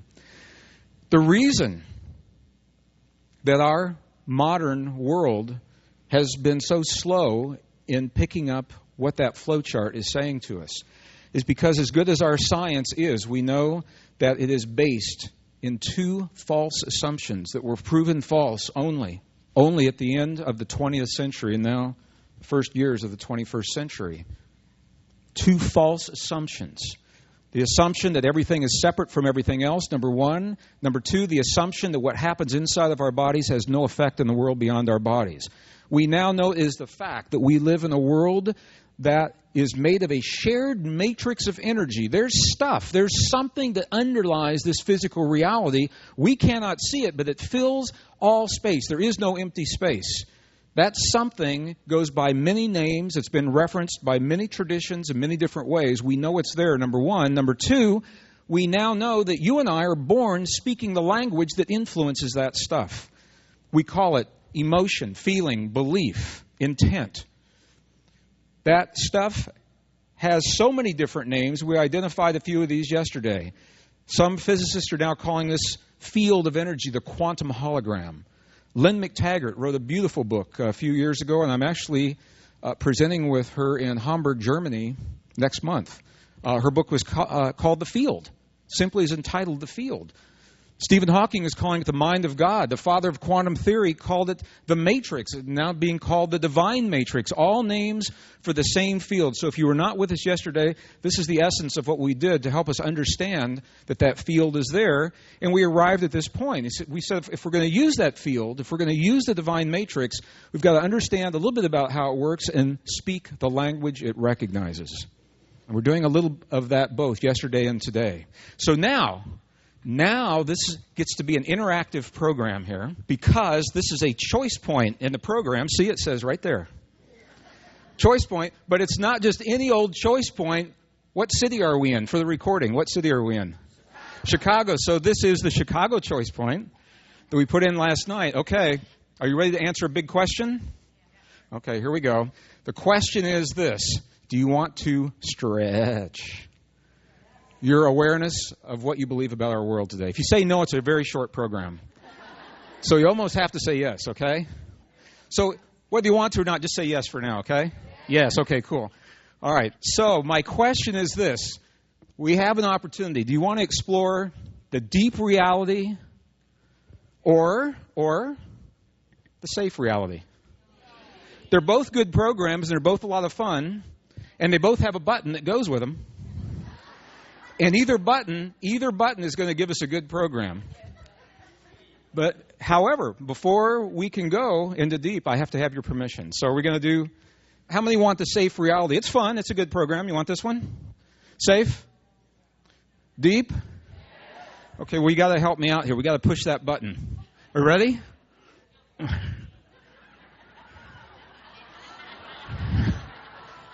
It says we can't do it. It says our access denied. If you saw the movie The Matrix, that's the screenshot from The Matrix. Access denied. Well, we said deep. I wonder, let's see. What else is it asking? We said we want the deep reality. Do we want the deep reality or, do we want the really deep reality? Really deep? Okay, here we go. A couple of buttons here. So if we want really deep, we got to push that red button. Can you help me out? Oh, okay. All right, we got it. Got to make it fun, right? This could be some really dry stuff, I'm going to tell you. We do these programs. We do programs for elementary school, a very different language that I use.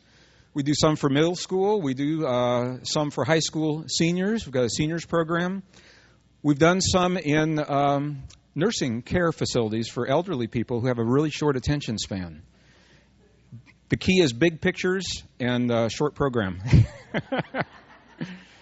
But this is the language I like to use here, so I'm more comfortable with what we're doing right here. So the deep reality is the growing number of mainstream scientists. These aren't like old retired guys sitting on a park bench feeding the pigeons on, somewhere in the middle of nowhere thinking of a new project. These are mainstream scientists are beginning to suspect that our universe and our bodies and our lives actually work like a really, really big computer. As a matter of fact, not only are they suspecting it, MIT professor Seth Lloyd, who is the designer of the world's first feasible quantum computer, he doesn't say it works like a computer. This is a quote. He said the universe is a computer. It's a quantum computer. And in longer programs, we can explore precisely what that means and the parallels between the way a universe works and your body works and your laptop works are probably no coincidence. And the parallels are striking.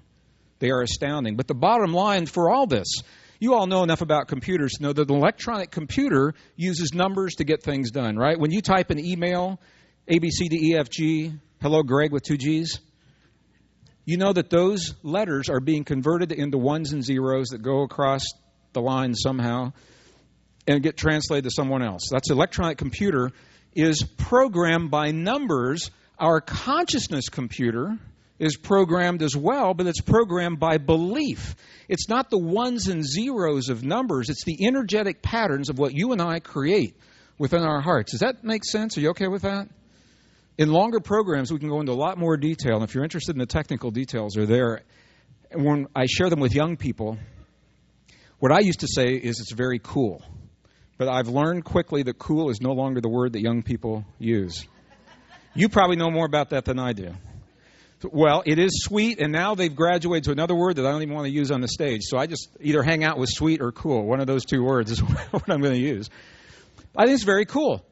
The parallels between the electronic and the consciousness computers, both of them need programs to get things done. The programs, when you look at the way belief works, or you look at the way programs work, they are so similar.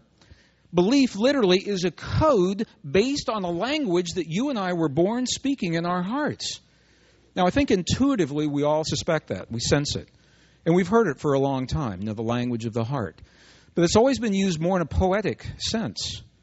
Now it's becoming very concrete, very, very tangible, and very factual. So I've asked the question before, how much power do we really have to change our world, to change our lives, to change our bodies? How much power do you think we have?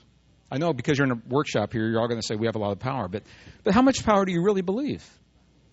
Let me ask this. How many of you believe that you were born into this world with a power that you have never fully utilized? Do you believe that? Do you sense? Okay, that's almost everybody in the room. Then let me ask the next question. If you have that power, how come you've never used it?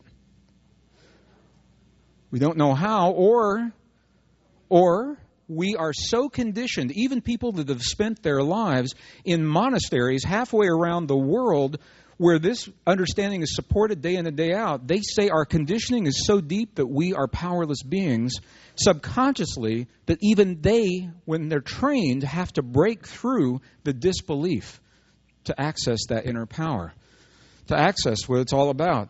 This is a quote. I love this quote. It is out of the 1st century Buddhist sutra, the Mahayana Sutras. This is actually from the Heart Sutra, is what it's called, and it's a direct quote from the translation. It says that the reality of our world, whether it's your body or whether it's our physical world or whether it's our situation in life, reality exists only where we create a focus. The question is, how do we create the kind of focus that influences our reality? Where this is where modern science now is only catching up with those ancient traditions, because science has discovered the force of belief. Scientists know that belief has a power, but scientists don't believe it. Science has found the force of belief, and they don't believe it. How many of you have heard something called the placebo effect? Everybody in this room, probably. If you're a medical student, you know that you get about 15 minutes of first-year med school where they talk about this little fluke called placebo, and then they don't talk about it anymore. It may be the basis for the healing of the last 8,000 years of human history. Because modern medicine is said to be only about 100 years old, but we've been healing ourselves for 8,000 years without modern medicine. What did we use? Well, this might give us some insights into what it is. The term was actually coined in 1955. H.K. Beecher, chief of anesthesiology at Boston's General Hospital, Boston, Massachusetts General Hospital, published his landmark paper. It was called The Powerful Placebo. Many of you have probably seen it before. The bottom lines of the paper was that he studied a number of people who had undergone medical procedures, and he found that about a third of them healed from essentially nothing. And this led to a group of studies. And I want to share just how far the placebo studies have gone, if you are not aware of some of this. Those of you that are less familiar with a placebo is when someone is given something by a person that they trust. It might be themselves, it might be a doctor, it might be a friend, it might be your parent. And they believe that whatever it is that they have received, either a substance or a procedure, will help them with a condition. They believe it to be true. That's a placebo. This goes so far, and if you have not heard of some of these, I want to share these with you. There's a cardiologist in Seattle, Washington. His name is Leonard Cobb. He took this one step further and used a placebo procedure in a heart procedure that is typically used for people that have a condition called angina. And the idea is that the blood flow needs to be increased in certain parts of the heart.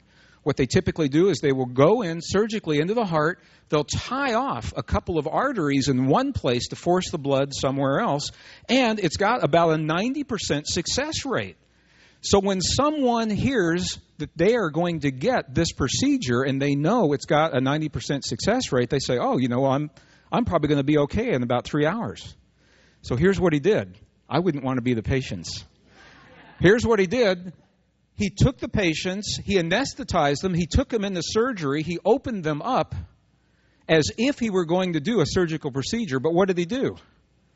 Absolutely nothing. He closed them right back up. He stitched them back up. What do you think the effect was?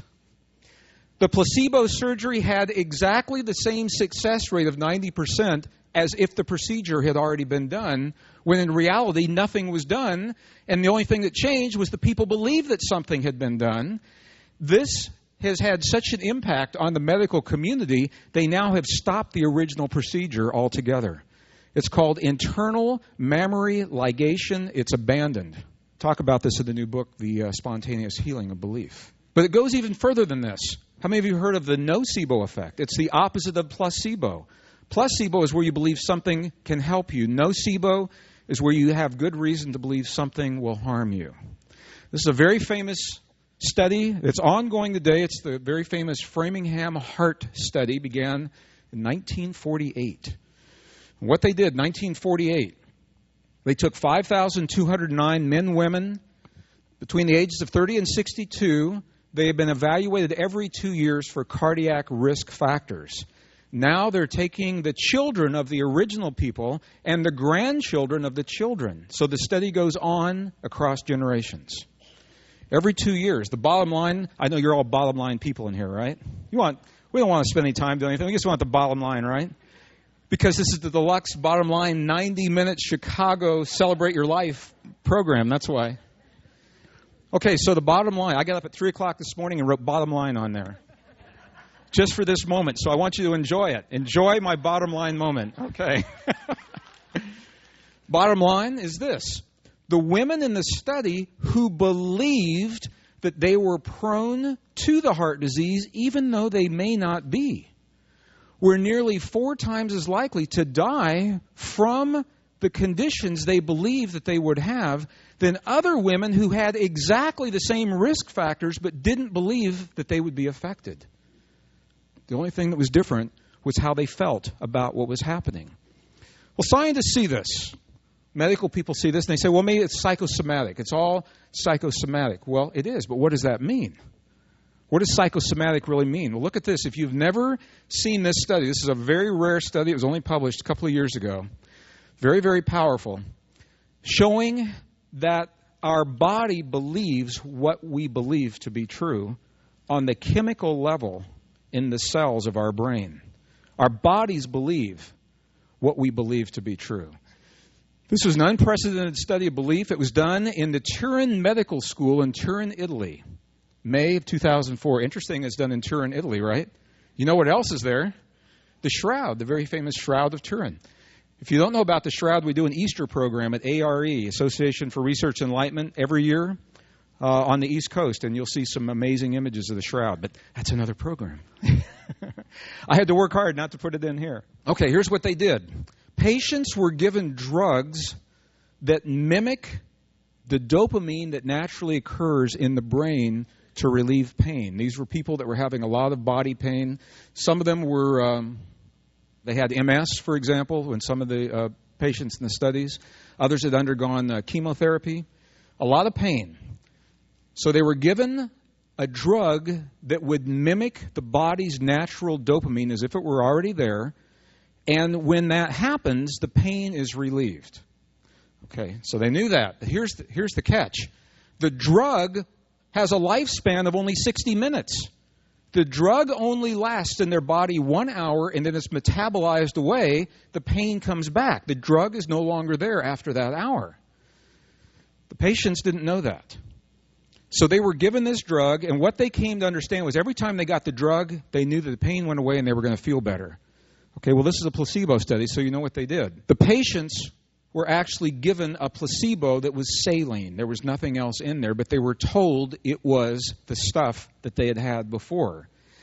And because every time before they had experienced the relief of the pain, when they got the placebo, what happened? Okay, well, you know where this is going, but you may not know exactly how far it goes.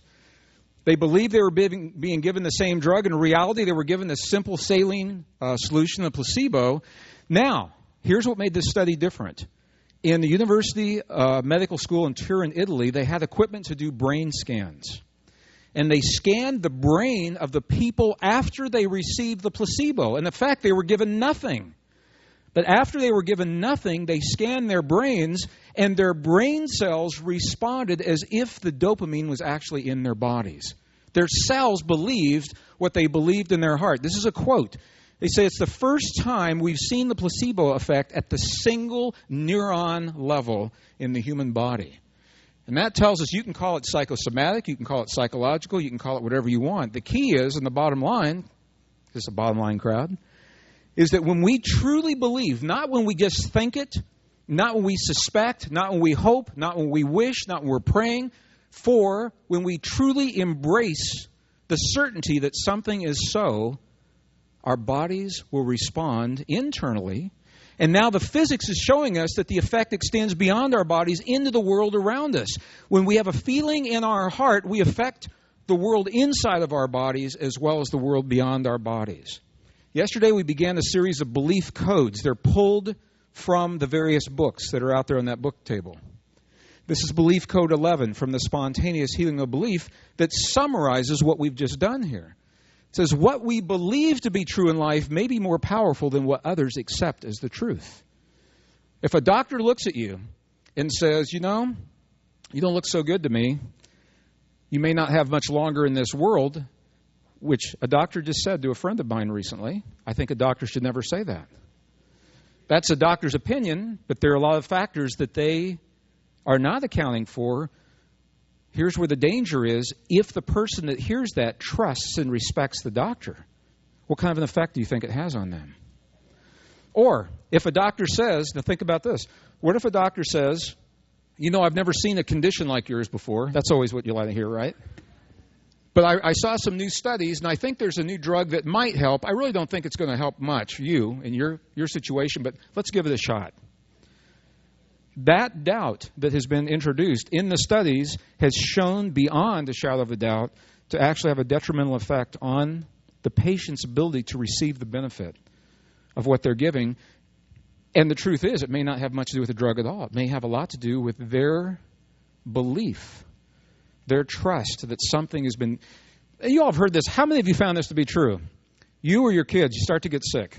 And you say, I don't want to go to the doctor, don't want to go to the doctor. And you say, well, I need to be at a meeting in 2 weeks. I want to make sure I'm good for this meeting, so I'll make an appointment. And you're feeling really bad, and you get to a certain point, you say, okay, this is this bad. I definitely have to go to the doctor. As soon as you make the appointment, you get in the car and go, what happens? You start feeling better because in your mind you know that you're going to somebody that you trust that's going to help you feel better. And I'm not saying that they don't, but I think the way we feel about the choice we made has a lot to do with it. Okay, well, here's the rest of the story. I just came back from a tour in Japan where my computer broke. I have a new computer, and it's maiden voyage. And there's stuff on the computer that apparently I haven't gotten rid of yet. So what we believe to be true in life may be more powerful than what others accept as that truth. Yesterday, some of you were with me, some of you were not. If you were, what we're going to see is worth seeing twice. If you weren't, it's amazing to see, but we're going to take it one step further. This was an image from a woman in Japan, a 19-year-old girl who was diagnosed with a uterine tumor, ovarian cyst is what it is right here. I'm sorry, it's an ovarian cyst. And they're using these scans. These are thermal scans showing how much blood is going to different parts of the body. Some parts of the body you want a lot of blood. Brain, lungs, heart, certainly. But it's not supposed to be happening down here. There's so much tissue that is inflamed that's why this is showing up. Okay, so they brought this girl in to the room. They sat her in a room where the researchers were going to bring in a healer to work with her in ways that they'd never been documented before. So the young girl comes into the room.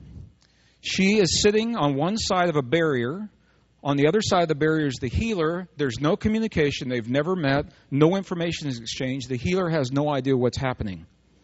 The healer is simply sensing and feeling and empathing with whoever is on the other side of that screen. And you saw this. Time equals 0 right here. This is where the young girl is in the room on one side of the screen. The healer's on the other side. 3 minutes later, the healer begins a process, and look at what's happening to the tumor. 7 minutes later, the healer is still working with this woman, and look at what is happening. Now, you've all seen before and after pictures before, but the reason this was so powerful for me to see was because there was another group of researchers that were working with the brain of the healer so we could see what was happening with the healer while the healing was being affected. So here are the scans of the healer above and correlated to the actual healings as they're happening. And if you've never seen one of these scans, to orient you, you're looking at the crown, the head, the nose is pointing up. If you see a little bump right there on top, that's the nose, the ears are on either side. And what I find so interesting here is that when the healer comes in and sits down, there's no judgment about the right or the wrong or the good or the bad or the health or the disease of the person next to them. And there's no differentiation between the activity in the left and right brain. Look at that. There's no differentiation, left and right brain. And the overall activity of the brain is so low, it's right here at the bottom of the chart. In other words, not much is really happening in that brain consciously. She's gone into an altered state. But look at this. Once she begins the healing process, and then we're going to talk about what that healing process is. We're going to go back into the monasteries in Tibet, find out what they know about it. Then we're actually going to do some of this in here before the end of the day today, because it wouldn't do any good to talk about it if we couldn't do it, right? Is this the right workshop? Cool, okay. So look at what happens. Now the healer begins to, remember our flow chart, something we do in our bodies interacts with the forces of creation and affects change in our world. So the healer begins to do that something, and look at what happens to her brain. Look at this. All of a sudden, there's a differentiation between left and right brain. What's happening in the right brain, look at the activity level. It's gone from blue into green into red. Man, it's cooking right here. But look at the left brain. This is what I think is so cool. The left brain, the man brain. Look at what's happening to the man brain. Look, it's going from blue to white. Is there any white on the chart right here? No. She's off the chart doing nothing with her left brain.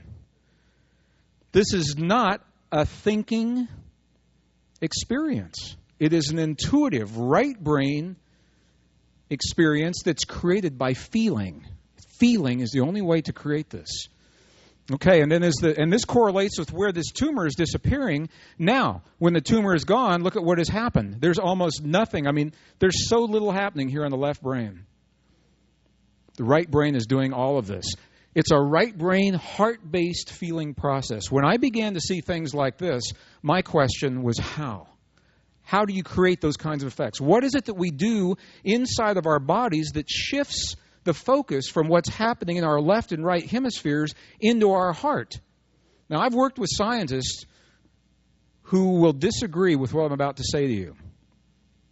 Scientists will say you've got to use the brain to do these things because the brain is the only place that thinks. Okay, no jokes. So you got the joke. I know it's being recorded, so I have to not use my other slides. What we now know is that your heart has its own brain. The human heart, literally, this is not a metaphor, it's not figurative. It literally now has been documented with neural tissue, brain and spinal cord-like tissue, neurons in the brain. It has its own memory, and we're talking about what now is called heart intelligence, heart-based intelligence. I don't want you to take my word for it. In just a moment, I'm going to show you why. I want you to see with your own eyes and hear today so that you can really embrace this. Why? It's so much more powerful to feel your way into healing, to feel your way into peace in your family, to feel your way into peace between nations, or into the success of your career, or the abundance, your spiritual abundance, or your material abundance. Your brain can do it, but your brain has to work so very hard because it was not designed to do what your heart is designed to do. And you're going to see why in just a minute. Before we do that, one more little summary slide. Some of you were not with me yesterday. If you were and you saw this slide and you said, huh? This is for you as well. Because what I want to do is define what I'm talking about when we say and use the word feeling. The ancients make a distinction between thought, feeling, and emotion. And this particular image comes directly from a Sanskrit text. So this is a Sanskrit image showing the energy centers, the 7 energy centers of the body, but they divide them 3 above, 3 below, and there's 1 in the center. Where is that 1 in the center? What is the organ it's associated with? Absolutely. Here it is, right here. The 3 upper centers, the communication centers, are associated with what they call thought or communication. But what we think about has very little power in our world, in our lives, until we breathe, until we imbue some force, some power into that thought. And you and I are built to do that through what we call the emotion of the lower energy centers. When we marry the emotion of these lower centers with our thought, now we have a definition of feeling. When we marry the emotion of these lower centers with the thought in our brain, what we do is we create what is now called feeling, and it happens in the heart.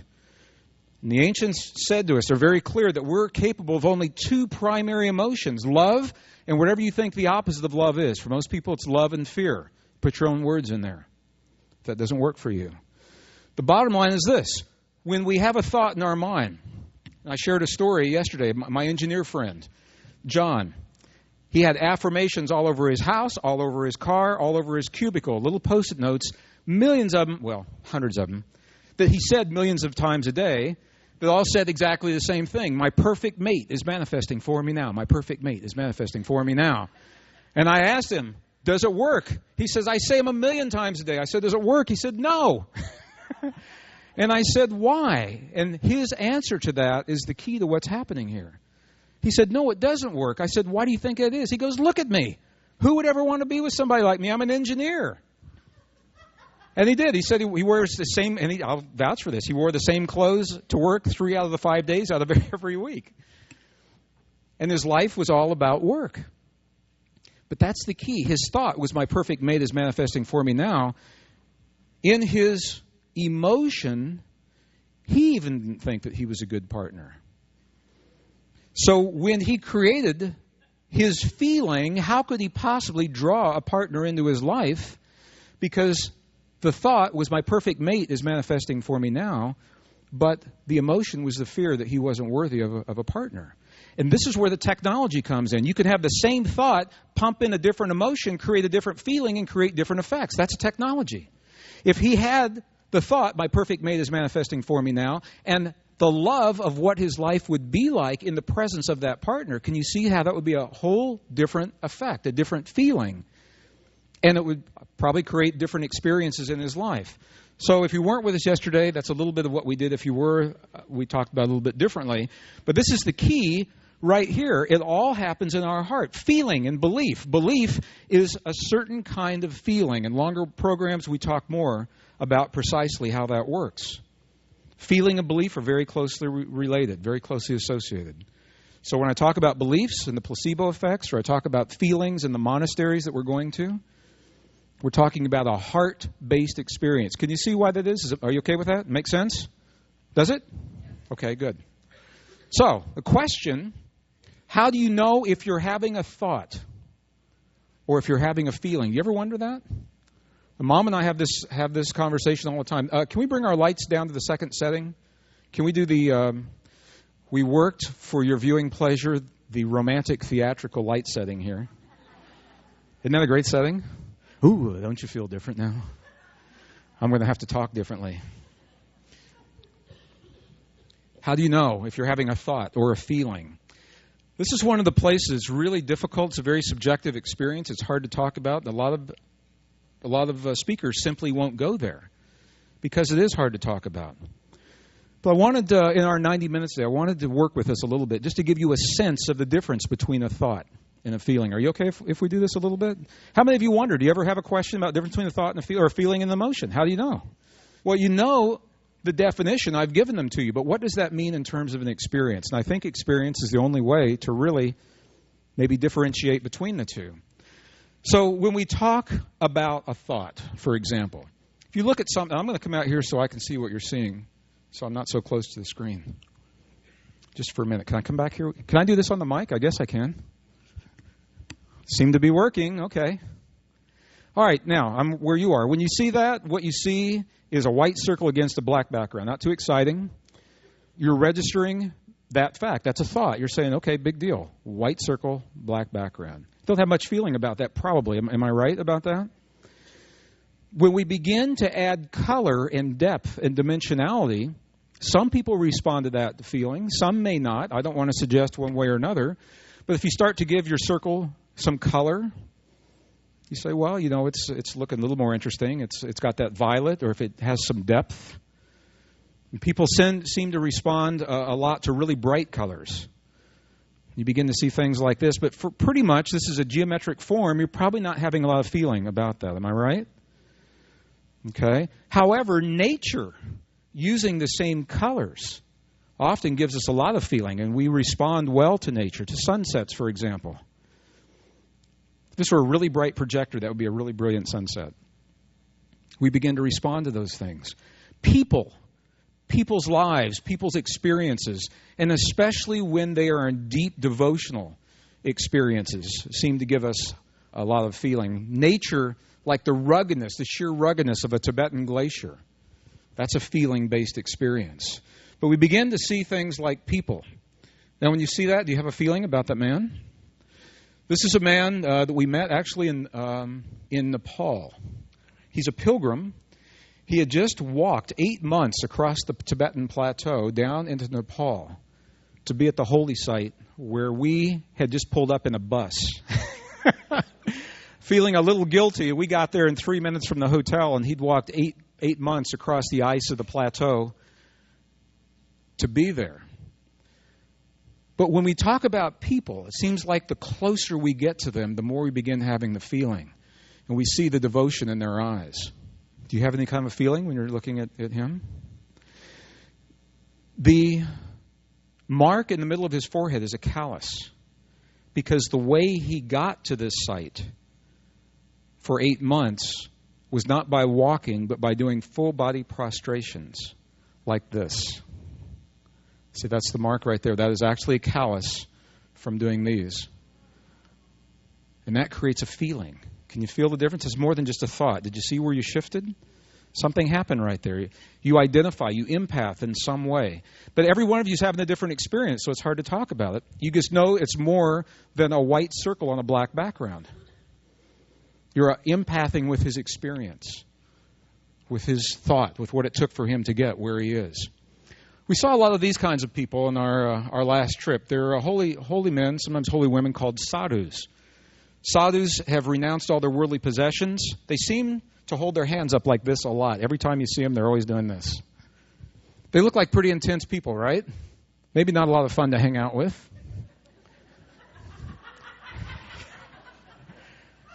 But there was one, this one right here. Doesn't he look like an interesting man? His body is covered with the ashes from cremated bodies. And his hair was so big, I had to back up to get the rest of his hair in the picture. But he is a very, very intense-looking man, isn't he? Okay, so I'm going to share an experience. I saw him. I walked right past him, took this picture. We made eye contact. And I had this, I loved him. I just loved him in a heartbeat. And I felt like I wanted to hang out with him. I walked past him, and as soon as I did, I had this calling. I wanted to see if he felt anything when we walked past. I was with our group. He looked so intense here. And I turned around and snapped the next picture and caught this rare moment that I think probably betrays something about him that he didn't want us to see.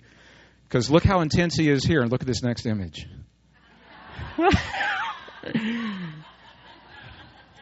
Okay, you're having a feeling right now. That's a feeling. That's a feeling that you're having in your heart. It's hard to put a label on it, but it's different than thinking about the white circle and the black square, right? That's a kind of a feeling. I want you to kind of get a sense of what this is all about. I know he's got a secret. See, I want to know what his secret is now. Let me tell you a story. Stories are good to help us with emotion. Some of you have heard this story. Some have never heard this story. It's a true story. It's a story of life. 2 baby girls. 2 baby girls prematurely taken from their mother's womb in a hospital in upstate New York in the year 2003, I believe. You may have seen this. Any medical healthcare professionals in the room, you know what happens the moment that preemies come into the world. Now, if you can imagine, these twins, they've been nestled inside their mother's womb next to one another, in this case for 7 months. 7 months. They were there. They heard one another's heartbeats. They felt the warmth of one another. They felt each other kicking one another. They felt the heartbeat and the warmth of their mother. All of a sudden, in a few seconds, they're pulled from that environment into the harsh, hot lights of an infant ICU. And what's the first thing they do with the kids? You tell me. Separate them, absolutely. And they don't just put them in different incubators. They put them in different plexiglass incubators hooked up to different equipment in different rooms in different ICU wards. And now they're completely alone, laying face down, their naked backs to the world. And immediately something began to happen. One of the girls was weaker than her sister. And in her ward, in her isolation, her vitals began to drop. She was failing. And the nurse that was on duty followed all the protocols. Nothing helped. And she said, we're going to lose this one if I don't do something fast. She's going to die. She broke the protocols. Now, you know where we're going with this, right? Sort of. Maybe. And maybe not. Because the lights are low and I'm using my different voice. Okay, the nurse broke the protocol. She unhooked this little girl from all the equipment. She picked her up, held her in her arms, carried her into the ICU where her stronger sister was in her incubator. But the next piece of this story tells the story. And it's the story, I think, of who you and I really are. Because what I'm about to share with you cannot be learned. These girls were not here long enough in this world to learn what happened next. The nurse placed the weaker of the two, who was dying, face down on her tummy next to her stronger sister, who was face down on her tummy. Both of their eyes were closed. The stronger one she sensed her weaker sister next to her, and she reached out with her arm and put her arm around her sister's back. And the moment that she touched her sister, all of their vitals stabilized. And together they got stronger and stronger and stronger together. Can you feel that feeling? That's a feeling. That's not a thought. It's a feeling. How come you're crying? I'm looking at tears right now. That's the feeling. It maybe bypassed your mind. It touched something really, really deep in your heart. Maybe because it's true. Maybe because it's us. It's so primal, it's so elemental, it's so simple, and it's so powerful. So now's a good time to tell you another story. Maybe you saw this one, maybe you didn't. The ability to do surgical procedures on a fetus before they're born so that when they are born, the condition that may have impaired them is healed by the time they come out of the womb has reached advanced stages now. I think you're all aware of that. In the year, I think it was 2000, this amazing documentation occurred of something that apparently happens frequently. We just don't get to see the pictures. What happened was this. There was a young baby boy. He was in his mother's womb, and he had a spinal condition. So they were doing a routine surgery on this baby boy, doing a spinal operation. Now, here is the catch to the whole thing. The catch is that his mother was anesthetized because he's hooked up to his mother's blood supply. He is believed to be anesthetized as well. So here's the catch. What they do is they open up the mother's tummy, they pull her uterus out of her tummy and lie it on her chest to perform this procedure. So I'm telling you this now, so when you see the pictures, you'll know what you're seeing. Are you okay? I put a warning up here. There's the warning, and there's the reason it's warning. It's actually very beautiful when we see what we're about to see, and I wanted to set it up before you do. Because while the womb sac was sitting outside of the body on the mother's tummy, and both were believed to be anesthetized, the most amazing thing happened. The doctor had opened the womb. He was working on this boy's spine, and all of a sudden, this boy reached with his hand out through the slit in the womb into the air, and he grabbed the doctor's finger. Now, there was controversy as to whether or not this actually happened. And I went directly to the source, directly to the site, and when you see what you're going to see, there's little doubt. The doctor is holding the finger. There's no doubt that the finger is grasping consciously the hand. This is what happened. Look at this. Here is the womb sac. Here's the mother's tummy right here. Here's the womb. Here is the hand.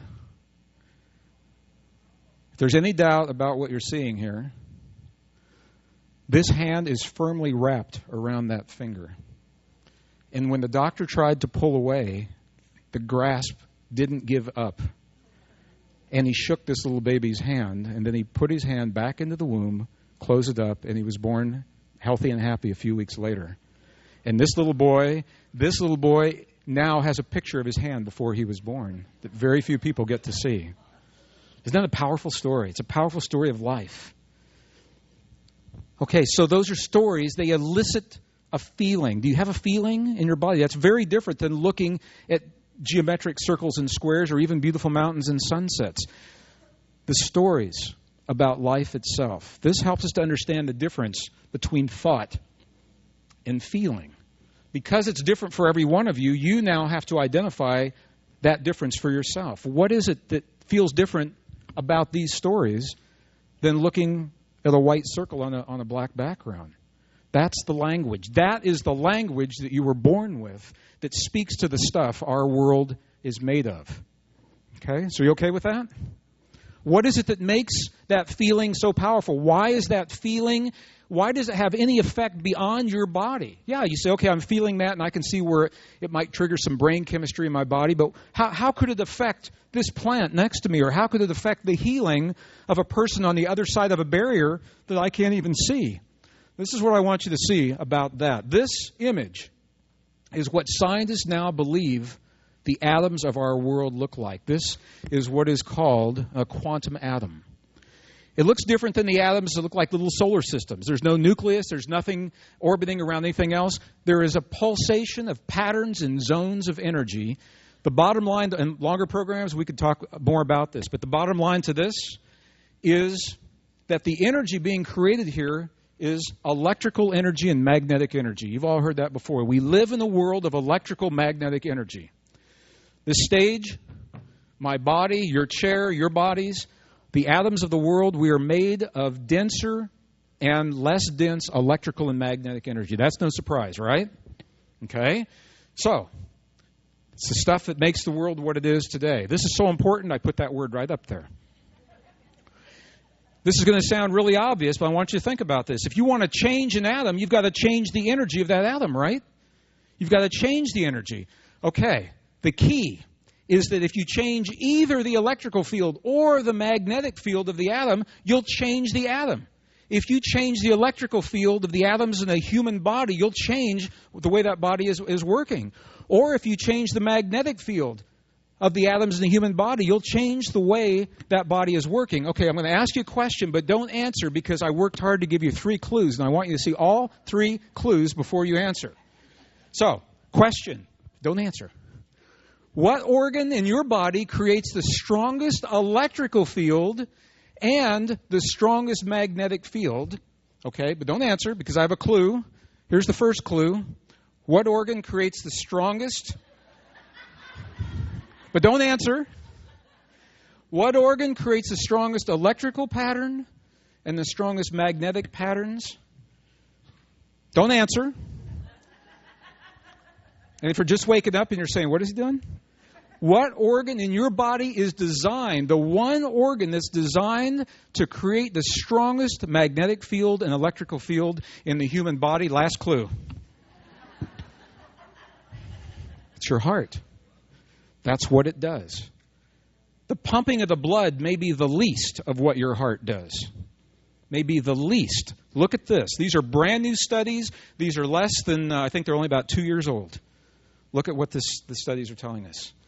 That the heart's electrical field measured by the EKG is up to 100 times stronger than the electrical field in your brain. So scientists that tell me, I was doing a radio program 2 weeks ago, and they took callers after we had talked about this. And one of the callers said, Mr. Braden, you should be ashamed of yourself. And I said, tell me more. He said, everyone knows that the brain is designed to do this, but the heart doesn't have a brain, is what he said. The heart cannot do these things.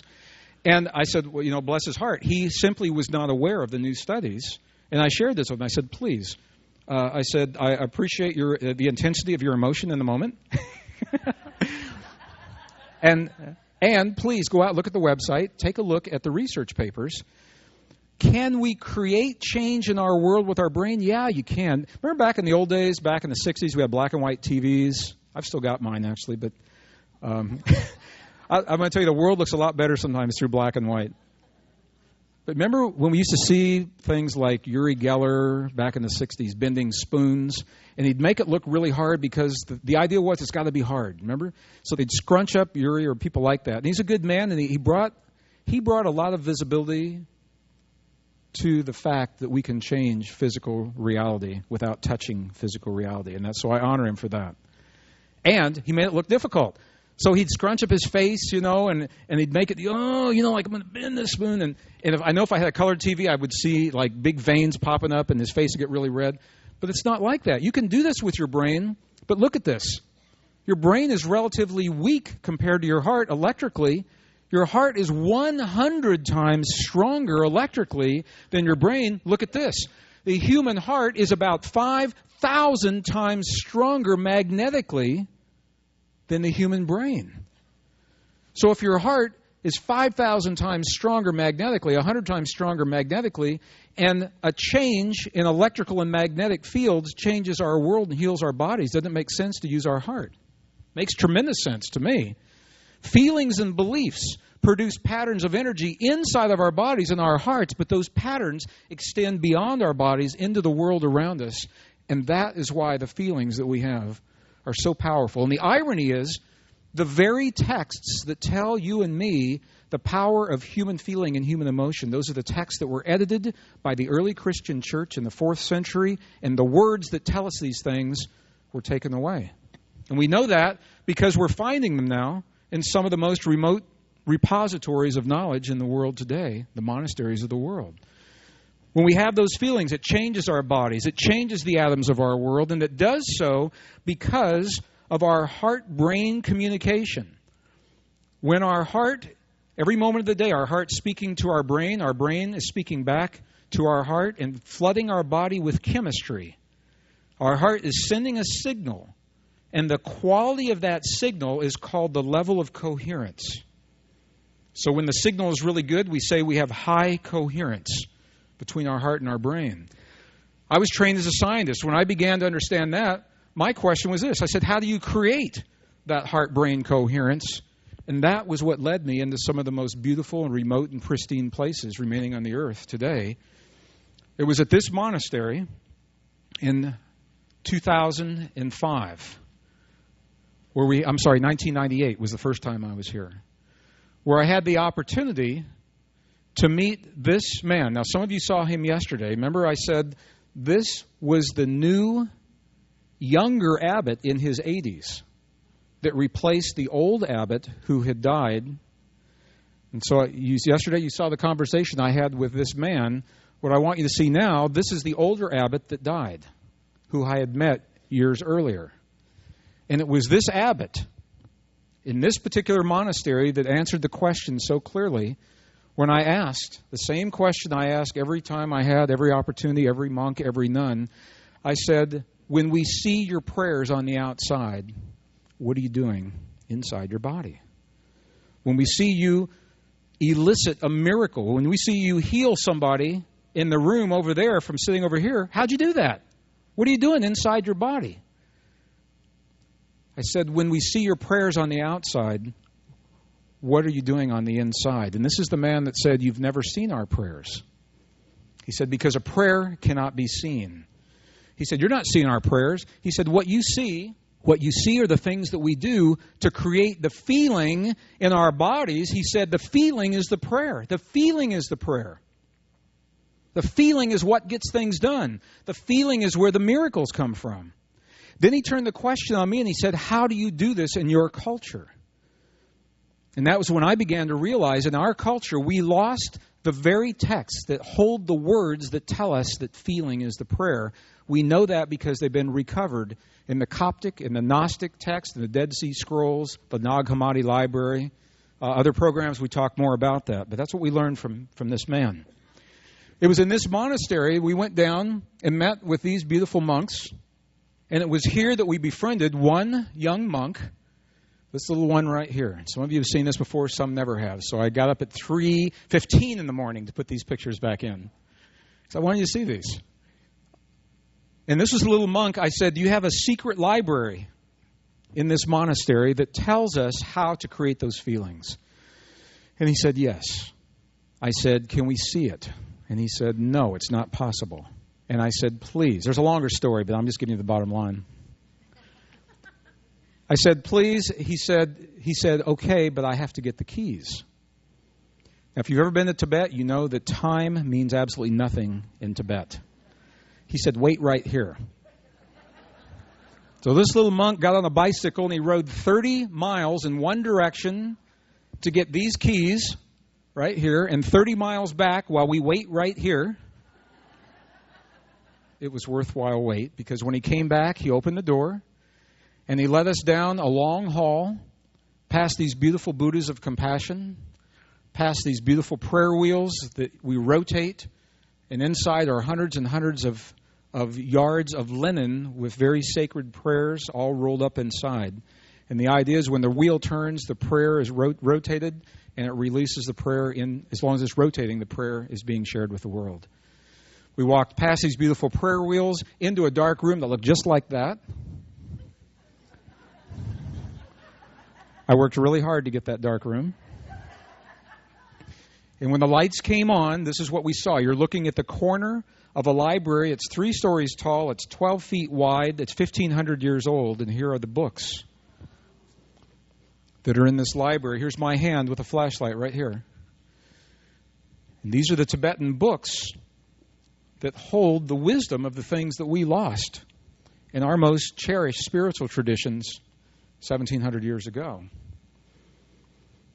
And I asked my little monk, I said, what's in these books? And he looked at me and he said, everything.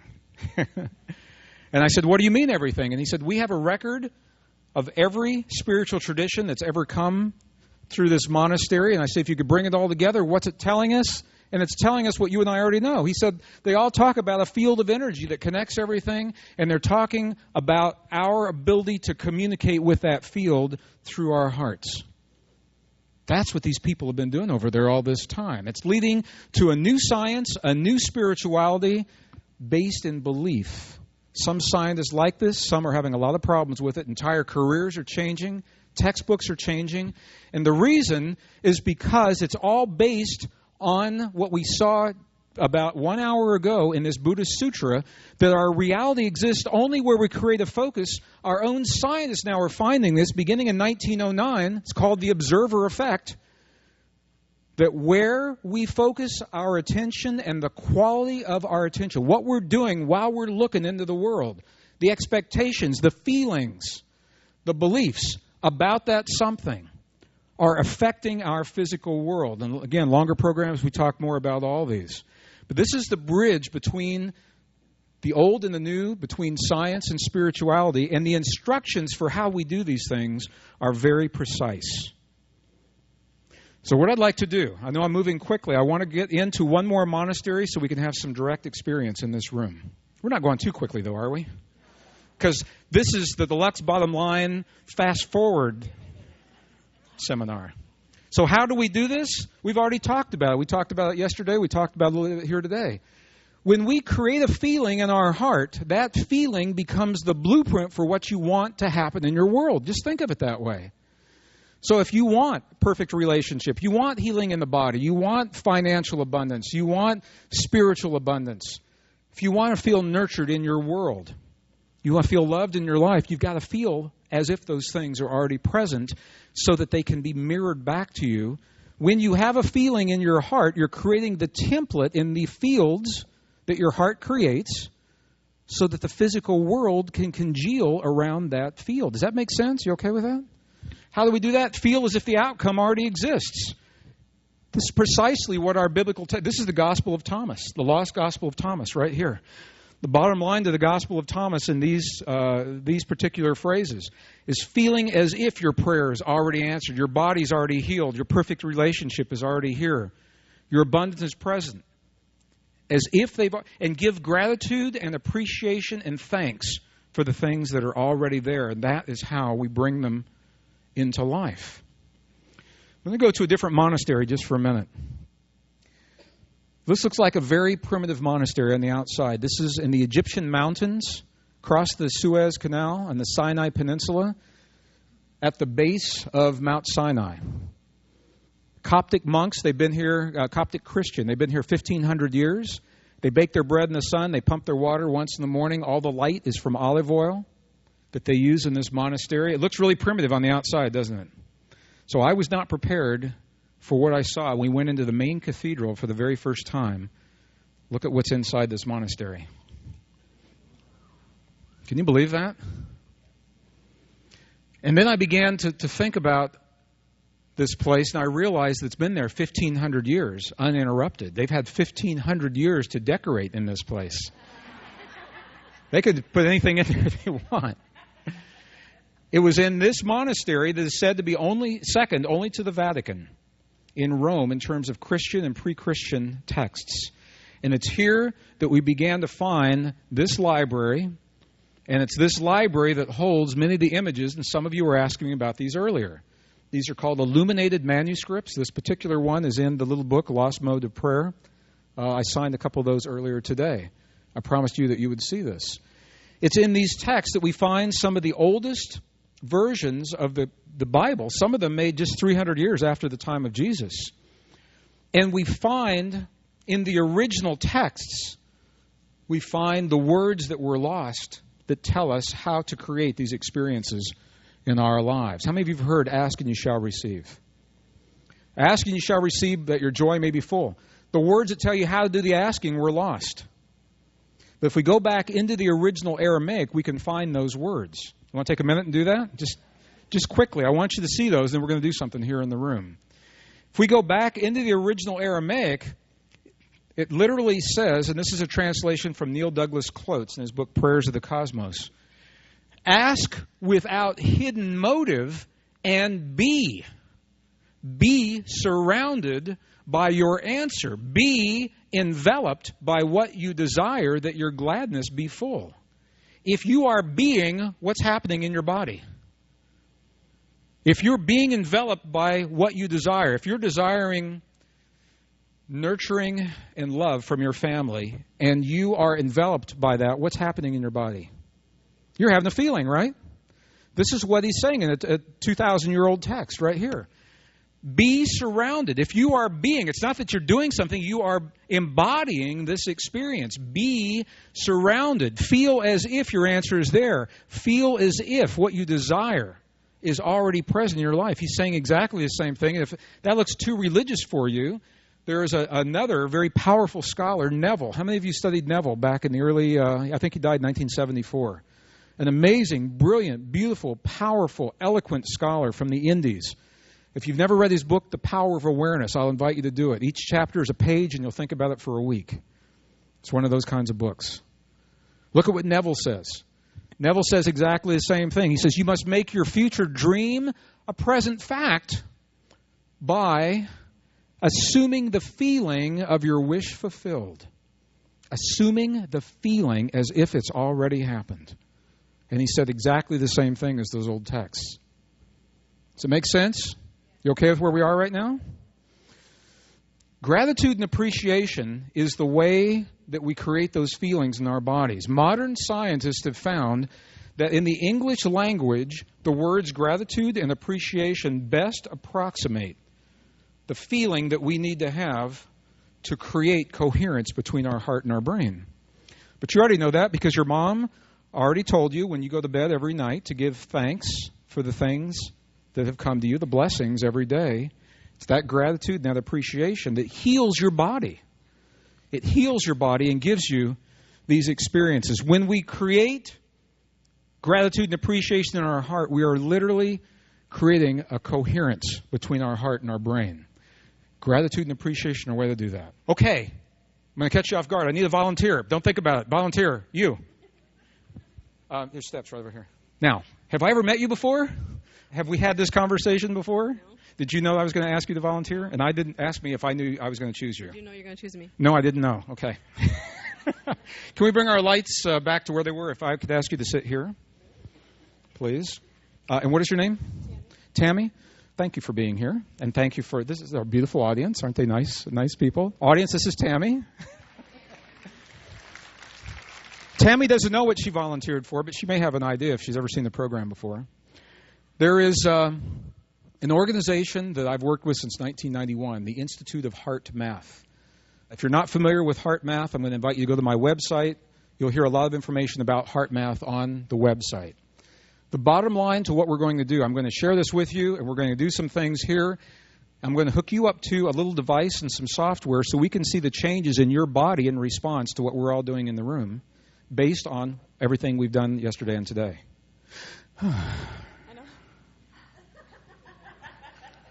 What we're going to ask people to do, what I'm going to ask Tammy to do, is we're going to learn how to create a heart focus to move out of our minds into our heart. That is key. That's perhaps the most difficult thing for Westerners to do, is to get out of their head. Once we have that heart focus, there's a quality of feeling that we create in the heart, and there's a breath that goes with that. The Institute of Heart Math pioneered some research in the early 90s, and they began publishing in mainstream peer-reviewed journals this diagram that shows a field of energy around the human heart that looks like a little donut. It extends between 5 and 8 feet around every human heart. So if we're all within 8 feet of one another, we're all literally touching one another's heart field in here. In longer programs, we can experiment and work with this, and we'll do it a little bit right now, because it means that whatever you're experiencing, Tammy's experiencing to some degree, and it's going to show up in her readings. And whatever she's experiencing, you're going to experience to some degree. And whatever we experience in here extends beyond the walls of this room, because this field is linked to the greater divine matrix. And we could heal the whole planet in 15 minutes. Wouldn't that be a cool workshop? All right, so what we have, the Institute of Heart Math has given me permission as an independent author to bring a little piece of software that is used in a lot of research medical facilities. This isn't the most high-tech way to do this, but I wanted you to see this here today because it's the Deluxe Bottom Line Workshop. So what we're doing is this. If we can measure any one of 3 parameters in Tammy's body, and we'll be very kind, it will tell us the quality of the signal between her heart and her brain. It will tell us the quality of her coherence. If we could measure her breath rate or her respiration or what is called HRV, heart rate variability, pulse transit time, any of those things will help us. They all correlate to the quality of the signal between her heart and her brain. So we have a little finger pulse cuff that has an LED inside. And what I'm going to invite you to do with your index finger, if you put the fleshy part of your finger over this little plastic diode to where it's firm and centered on there to the best of your ability. I'll give you just a minute to do that. And then the key will be for your hand to be motionless. So if you can find, be comfortable here is fine. Or if you'd like to sit, okay, that's good like that. Okay, and we're doing this intentionally now because I haven't asked her to do anything yet, and I don't want her to, because we're going to do a baseline reading. So she is now hooked up to this machine. It's going to calibrate just for a second, actually for a few seconds. And it's going to begin seeing up on top, we'll see her heart rate variability, HRV. we're going to see some things happening in the other windows here. In the lower right-hand side of the screen, and you can look now if you'd like, and then I'm going to ask you not to look.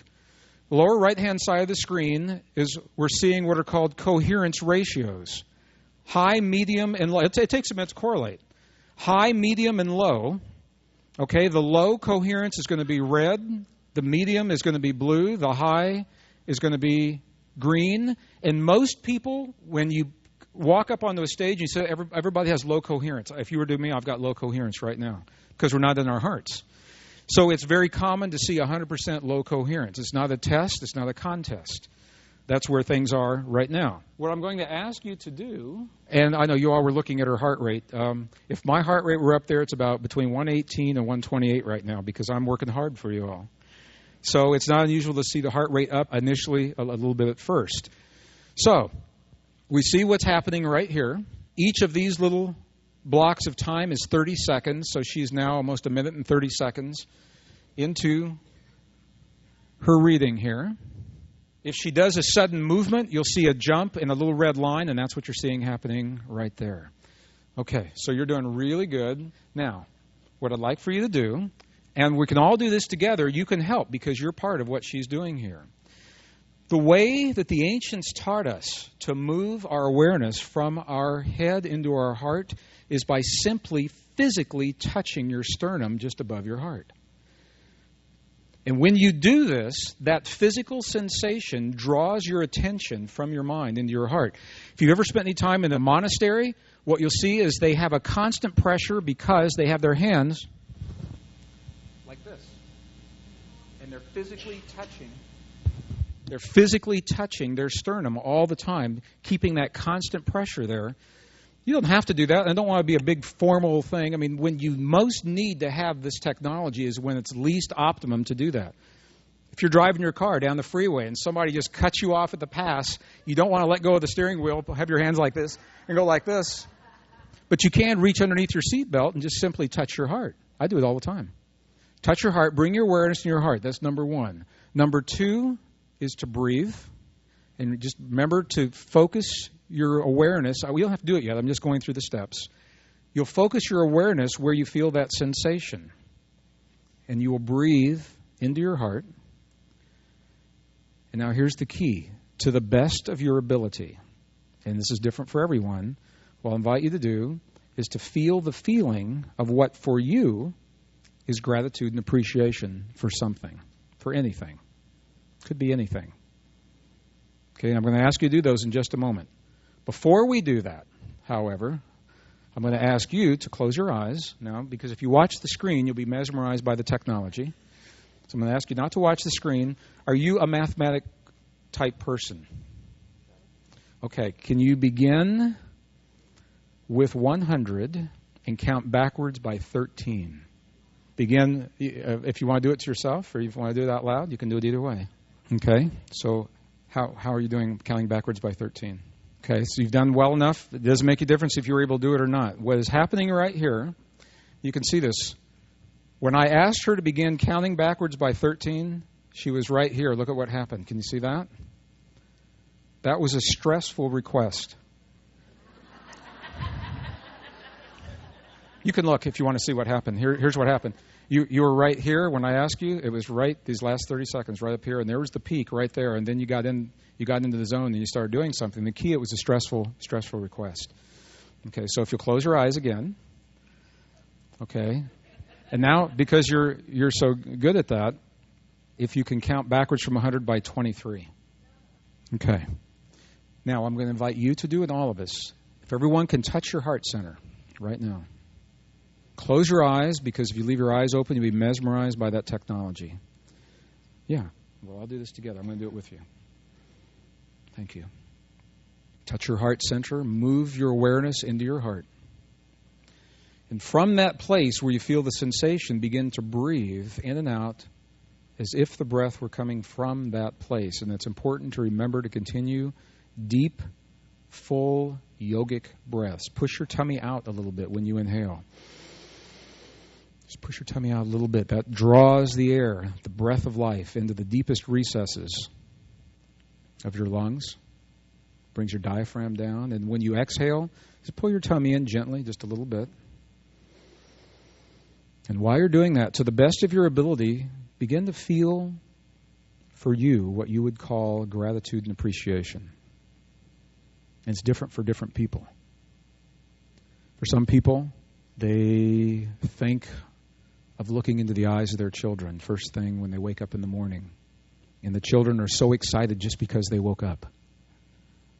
For people who have followed a deep spiritual path, they may think of looking into the eyes of their spiritual mentor, Jesus or Buddha or their teacher. But whatever it is for you, if you can feel the feelings of gratitude and appreciation, okay, and then if you want to slowly begin to open your eyes, take a deep breath and open your eyes. And I want you to see how quickly this happened. What you're seeing right here, and I'm going to stop it right now. You did really well. When we began this, when you first came up, you were 100% low coherence, which is what I would expect for most people who are up here. And you settled in a little bit as I was speaking, and that's why I wanted you to come up before we did anything to kind of let you settle in a little bit. Okay, so you're settling in right here. Then I ask you to count backwards by 13. You're right up there. Then you kind of got into that. And then right here, and look at the time. It's less than a minute. It's about a minute is what we did right in through here. Everything began to kind of level out, become more evenly spaced, certainly than it was over here. But this is the key. In 1 minute, you went from just under 100% low coherence. You're now down to 75% low coherence, 22% medium coherence. And when you began to feel the feelings of gratitude and appreciation, you were at 4% high coherence. And the longer that we do these things, what will happen is we'll move into that higher and higher and higher coherence. The key is it happens so quickly. This is how quickly your body will respond. Now, what the Institute of Heart Math has found, they published this in the American Journal of American Medical Association, JAMA. It's on the website. You can find the articles. Is that when people are trained to do this for only 3 minutes, when you can feel the gratitude and appreciation for as little as 3 minutes, that your DHEA level in your body, that is the precursor to all the other hormones in your body. People go out and buy this stuff at Wild Oats or Whole Foods trying to increase DHEA levels. Those DHEA levels will increase 100% in your body, and they will last that for 6 hours after you stop what you're doing, after only 3 minutes. And while the DHEA levels are up, the stress hormones of cortisol will decrease 23% in that same time, and all you're doing is having a feeling. That's it. All you're doing is having a feeling. And obviously, the more that you do this, the more effective it is. These are the kinds of feelings that heal our bodies. We've all had a healing to some degree in here right now. There was a woman in here yesterday who met me in the hall and told me about a healing that happened while she was watching the healing on the video that we saw yesterday. That video gave her body permission to heal itself, and it was spontaneous. We all are sharing a healing in here right now. You've done very well, and I'm going to say I think that's all we're going to have time for right now. So thank you very much. Can we give you a hand? If you'll take your seat, and I'm going to wrap this up pretty quick here. And I know that was very quick, and we're at a conference, and everybody's in here, and we're nearing the end of the day on the last day. But it was important. I wanted just to share a little bit, because that kind of give you a sense of what it's all about. It's important to move your attention into your heart, to allow the intelligence of your heart to do what it knows to do. Once you're in your heart, to breathe from that space, and to the best of your ability, the feelings of gratitude and appreciation are the feelings that heal. The healers, the woman that was healing the young girl on the other side of the screen, she did not know that girl's condition. She didn't know the sex of the person on the other side. She didn't know that there was an ovary problem or a cyst. She didn't know it was a male or a female. What she began doing was feeling the feeling of gratitude and appreciation for the health and vitality of that woman as if it was already there. And you and I can do that for one another every day of life. This is the great healing that we can give one another, is to see one another in our highest light, regardless of what the illusion of life is giving us to look in. And don't buy in to what the illusion of life is showing us. We don't have to deny it. You can say that is a possibility in this moment, and you know that there's much more for whoever it is that we're working with, whoever it is that we're healing. Has what we've done today made sense to you? Is it okay? We go too fast, too slow? Good? What we're doing is we're showing that flow chart, something we do in our lives affects our body. That something is the power of feeling and belief. It's focused on our hearts. It has physical effects in our world. It's called the great secret everyone knows except the science of the West. Scientists now are catching up with it. And this is, I think, the value of going in and honoring the indigenous peoples of our past, because they've held this wisdom in a non-technical language that now gives meaning to our science. We asked earlier, who are we? We're reality makers. The key is we can make only what we believe to be true. This is the great secret of feeling into existence, and it's a power that lives in every one of you. It lives in every one of us. And while this brings our program to a close today, it's actually the very beginning for where we go from here. Because I learn every time I'm with you, and my prayer is that we've offered something useful and meaningful to you in here that you can take to those that are sharing you with us for a little while today. Thank you for your time in here today. Thank you. Thank you. For another amazing Gregg Braden video, check it out right there next to me. I think you'll love it. Continue to believe, and I'll see you there. I want to begin. If you're like me, like to know where we're going. I'm going to talk about this context, why all these things are happening in our world right now. We're going to talk a little bit about some new science, but we'll do it in a very non-scientific way. So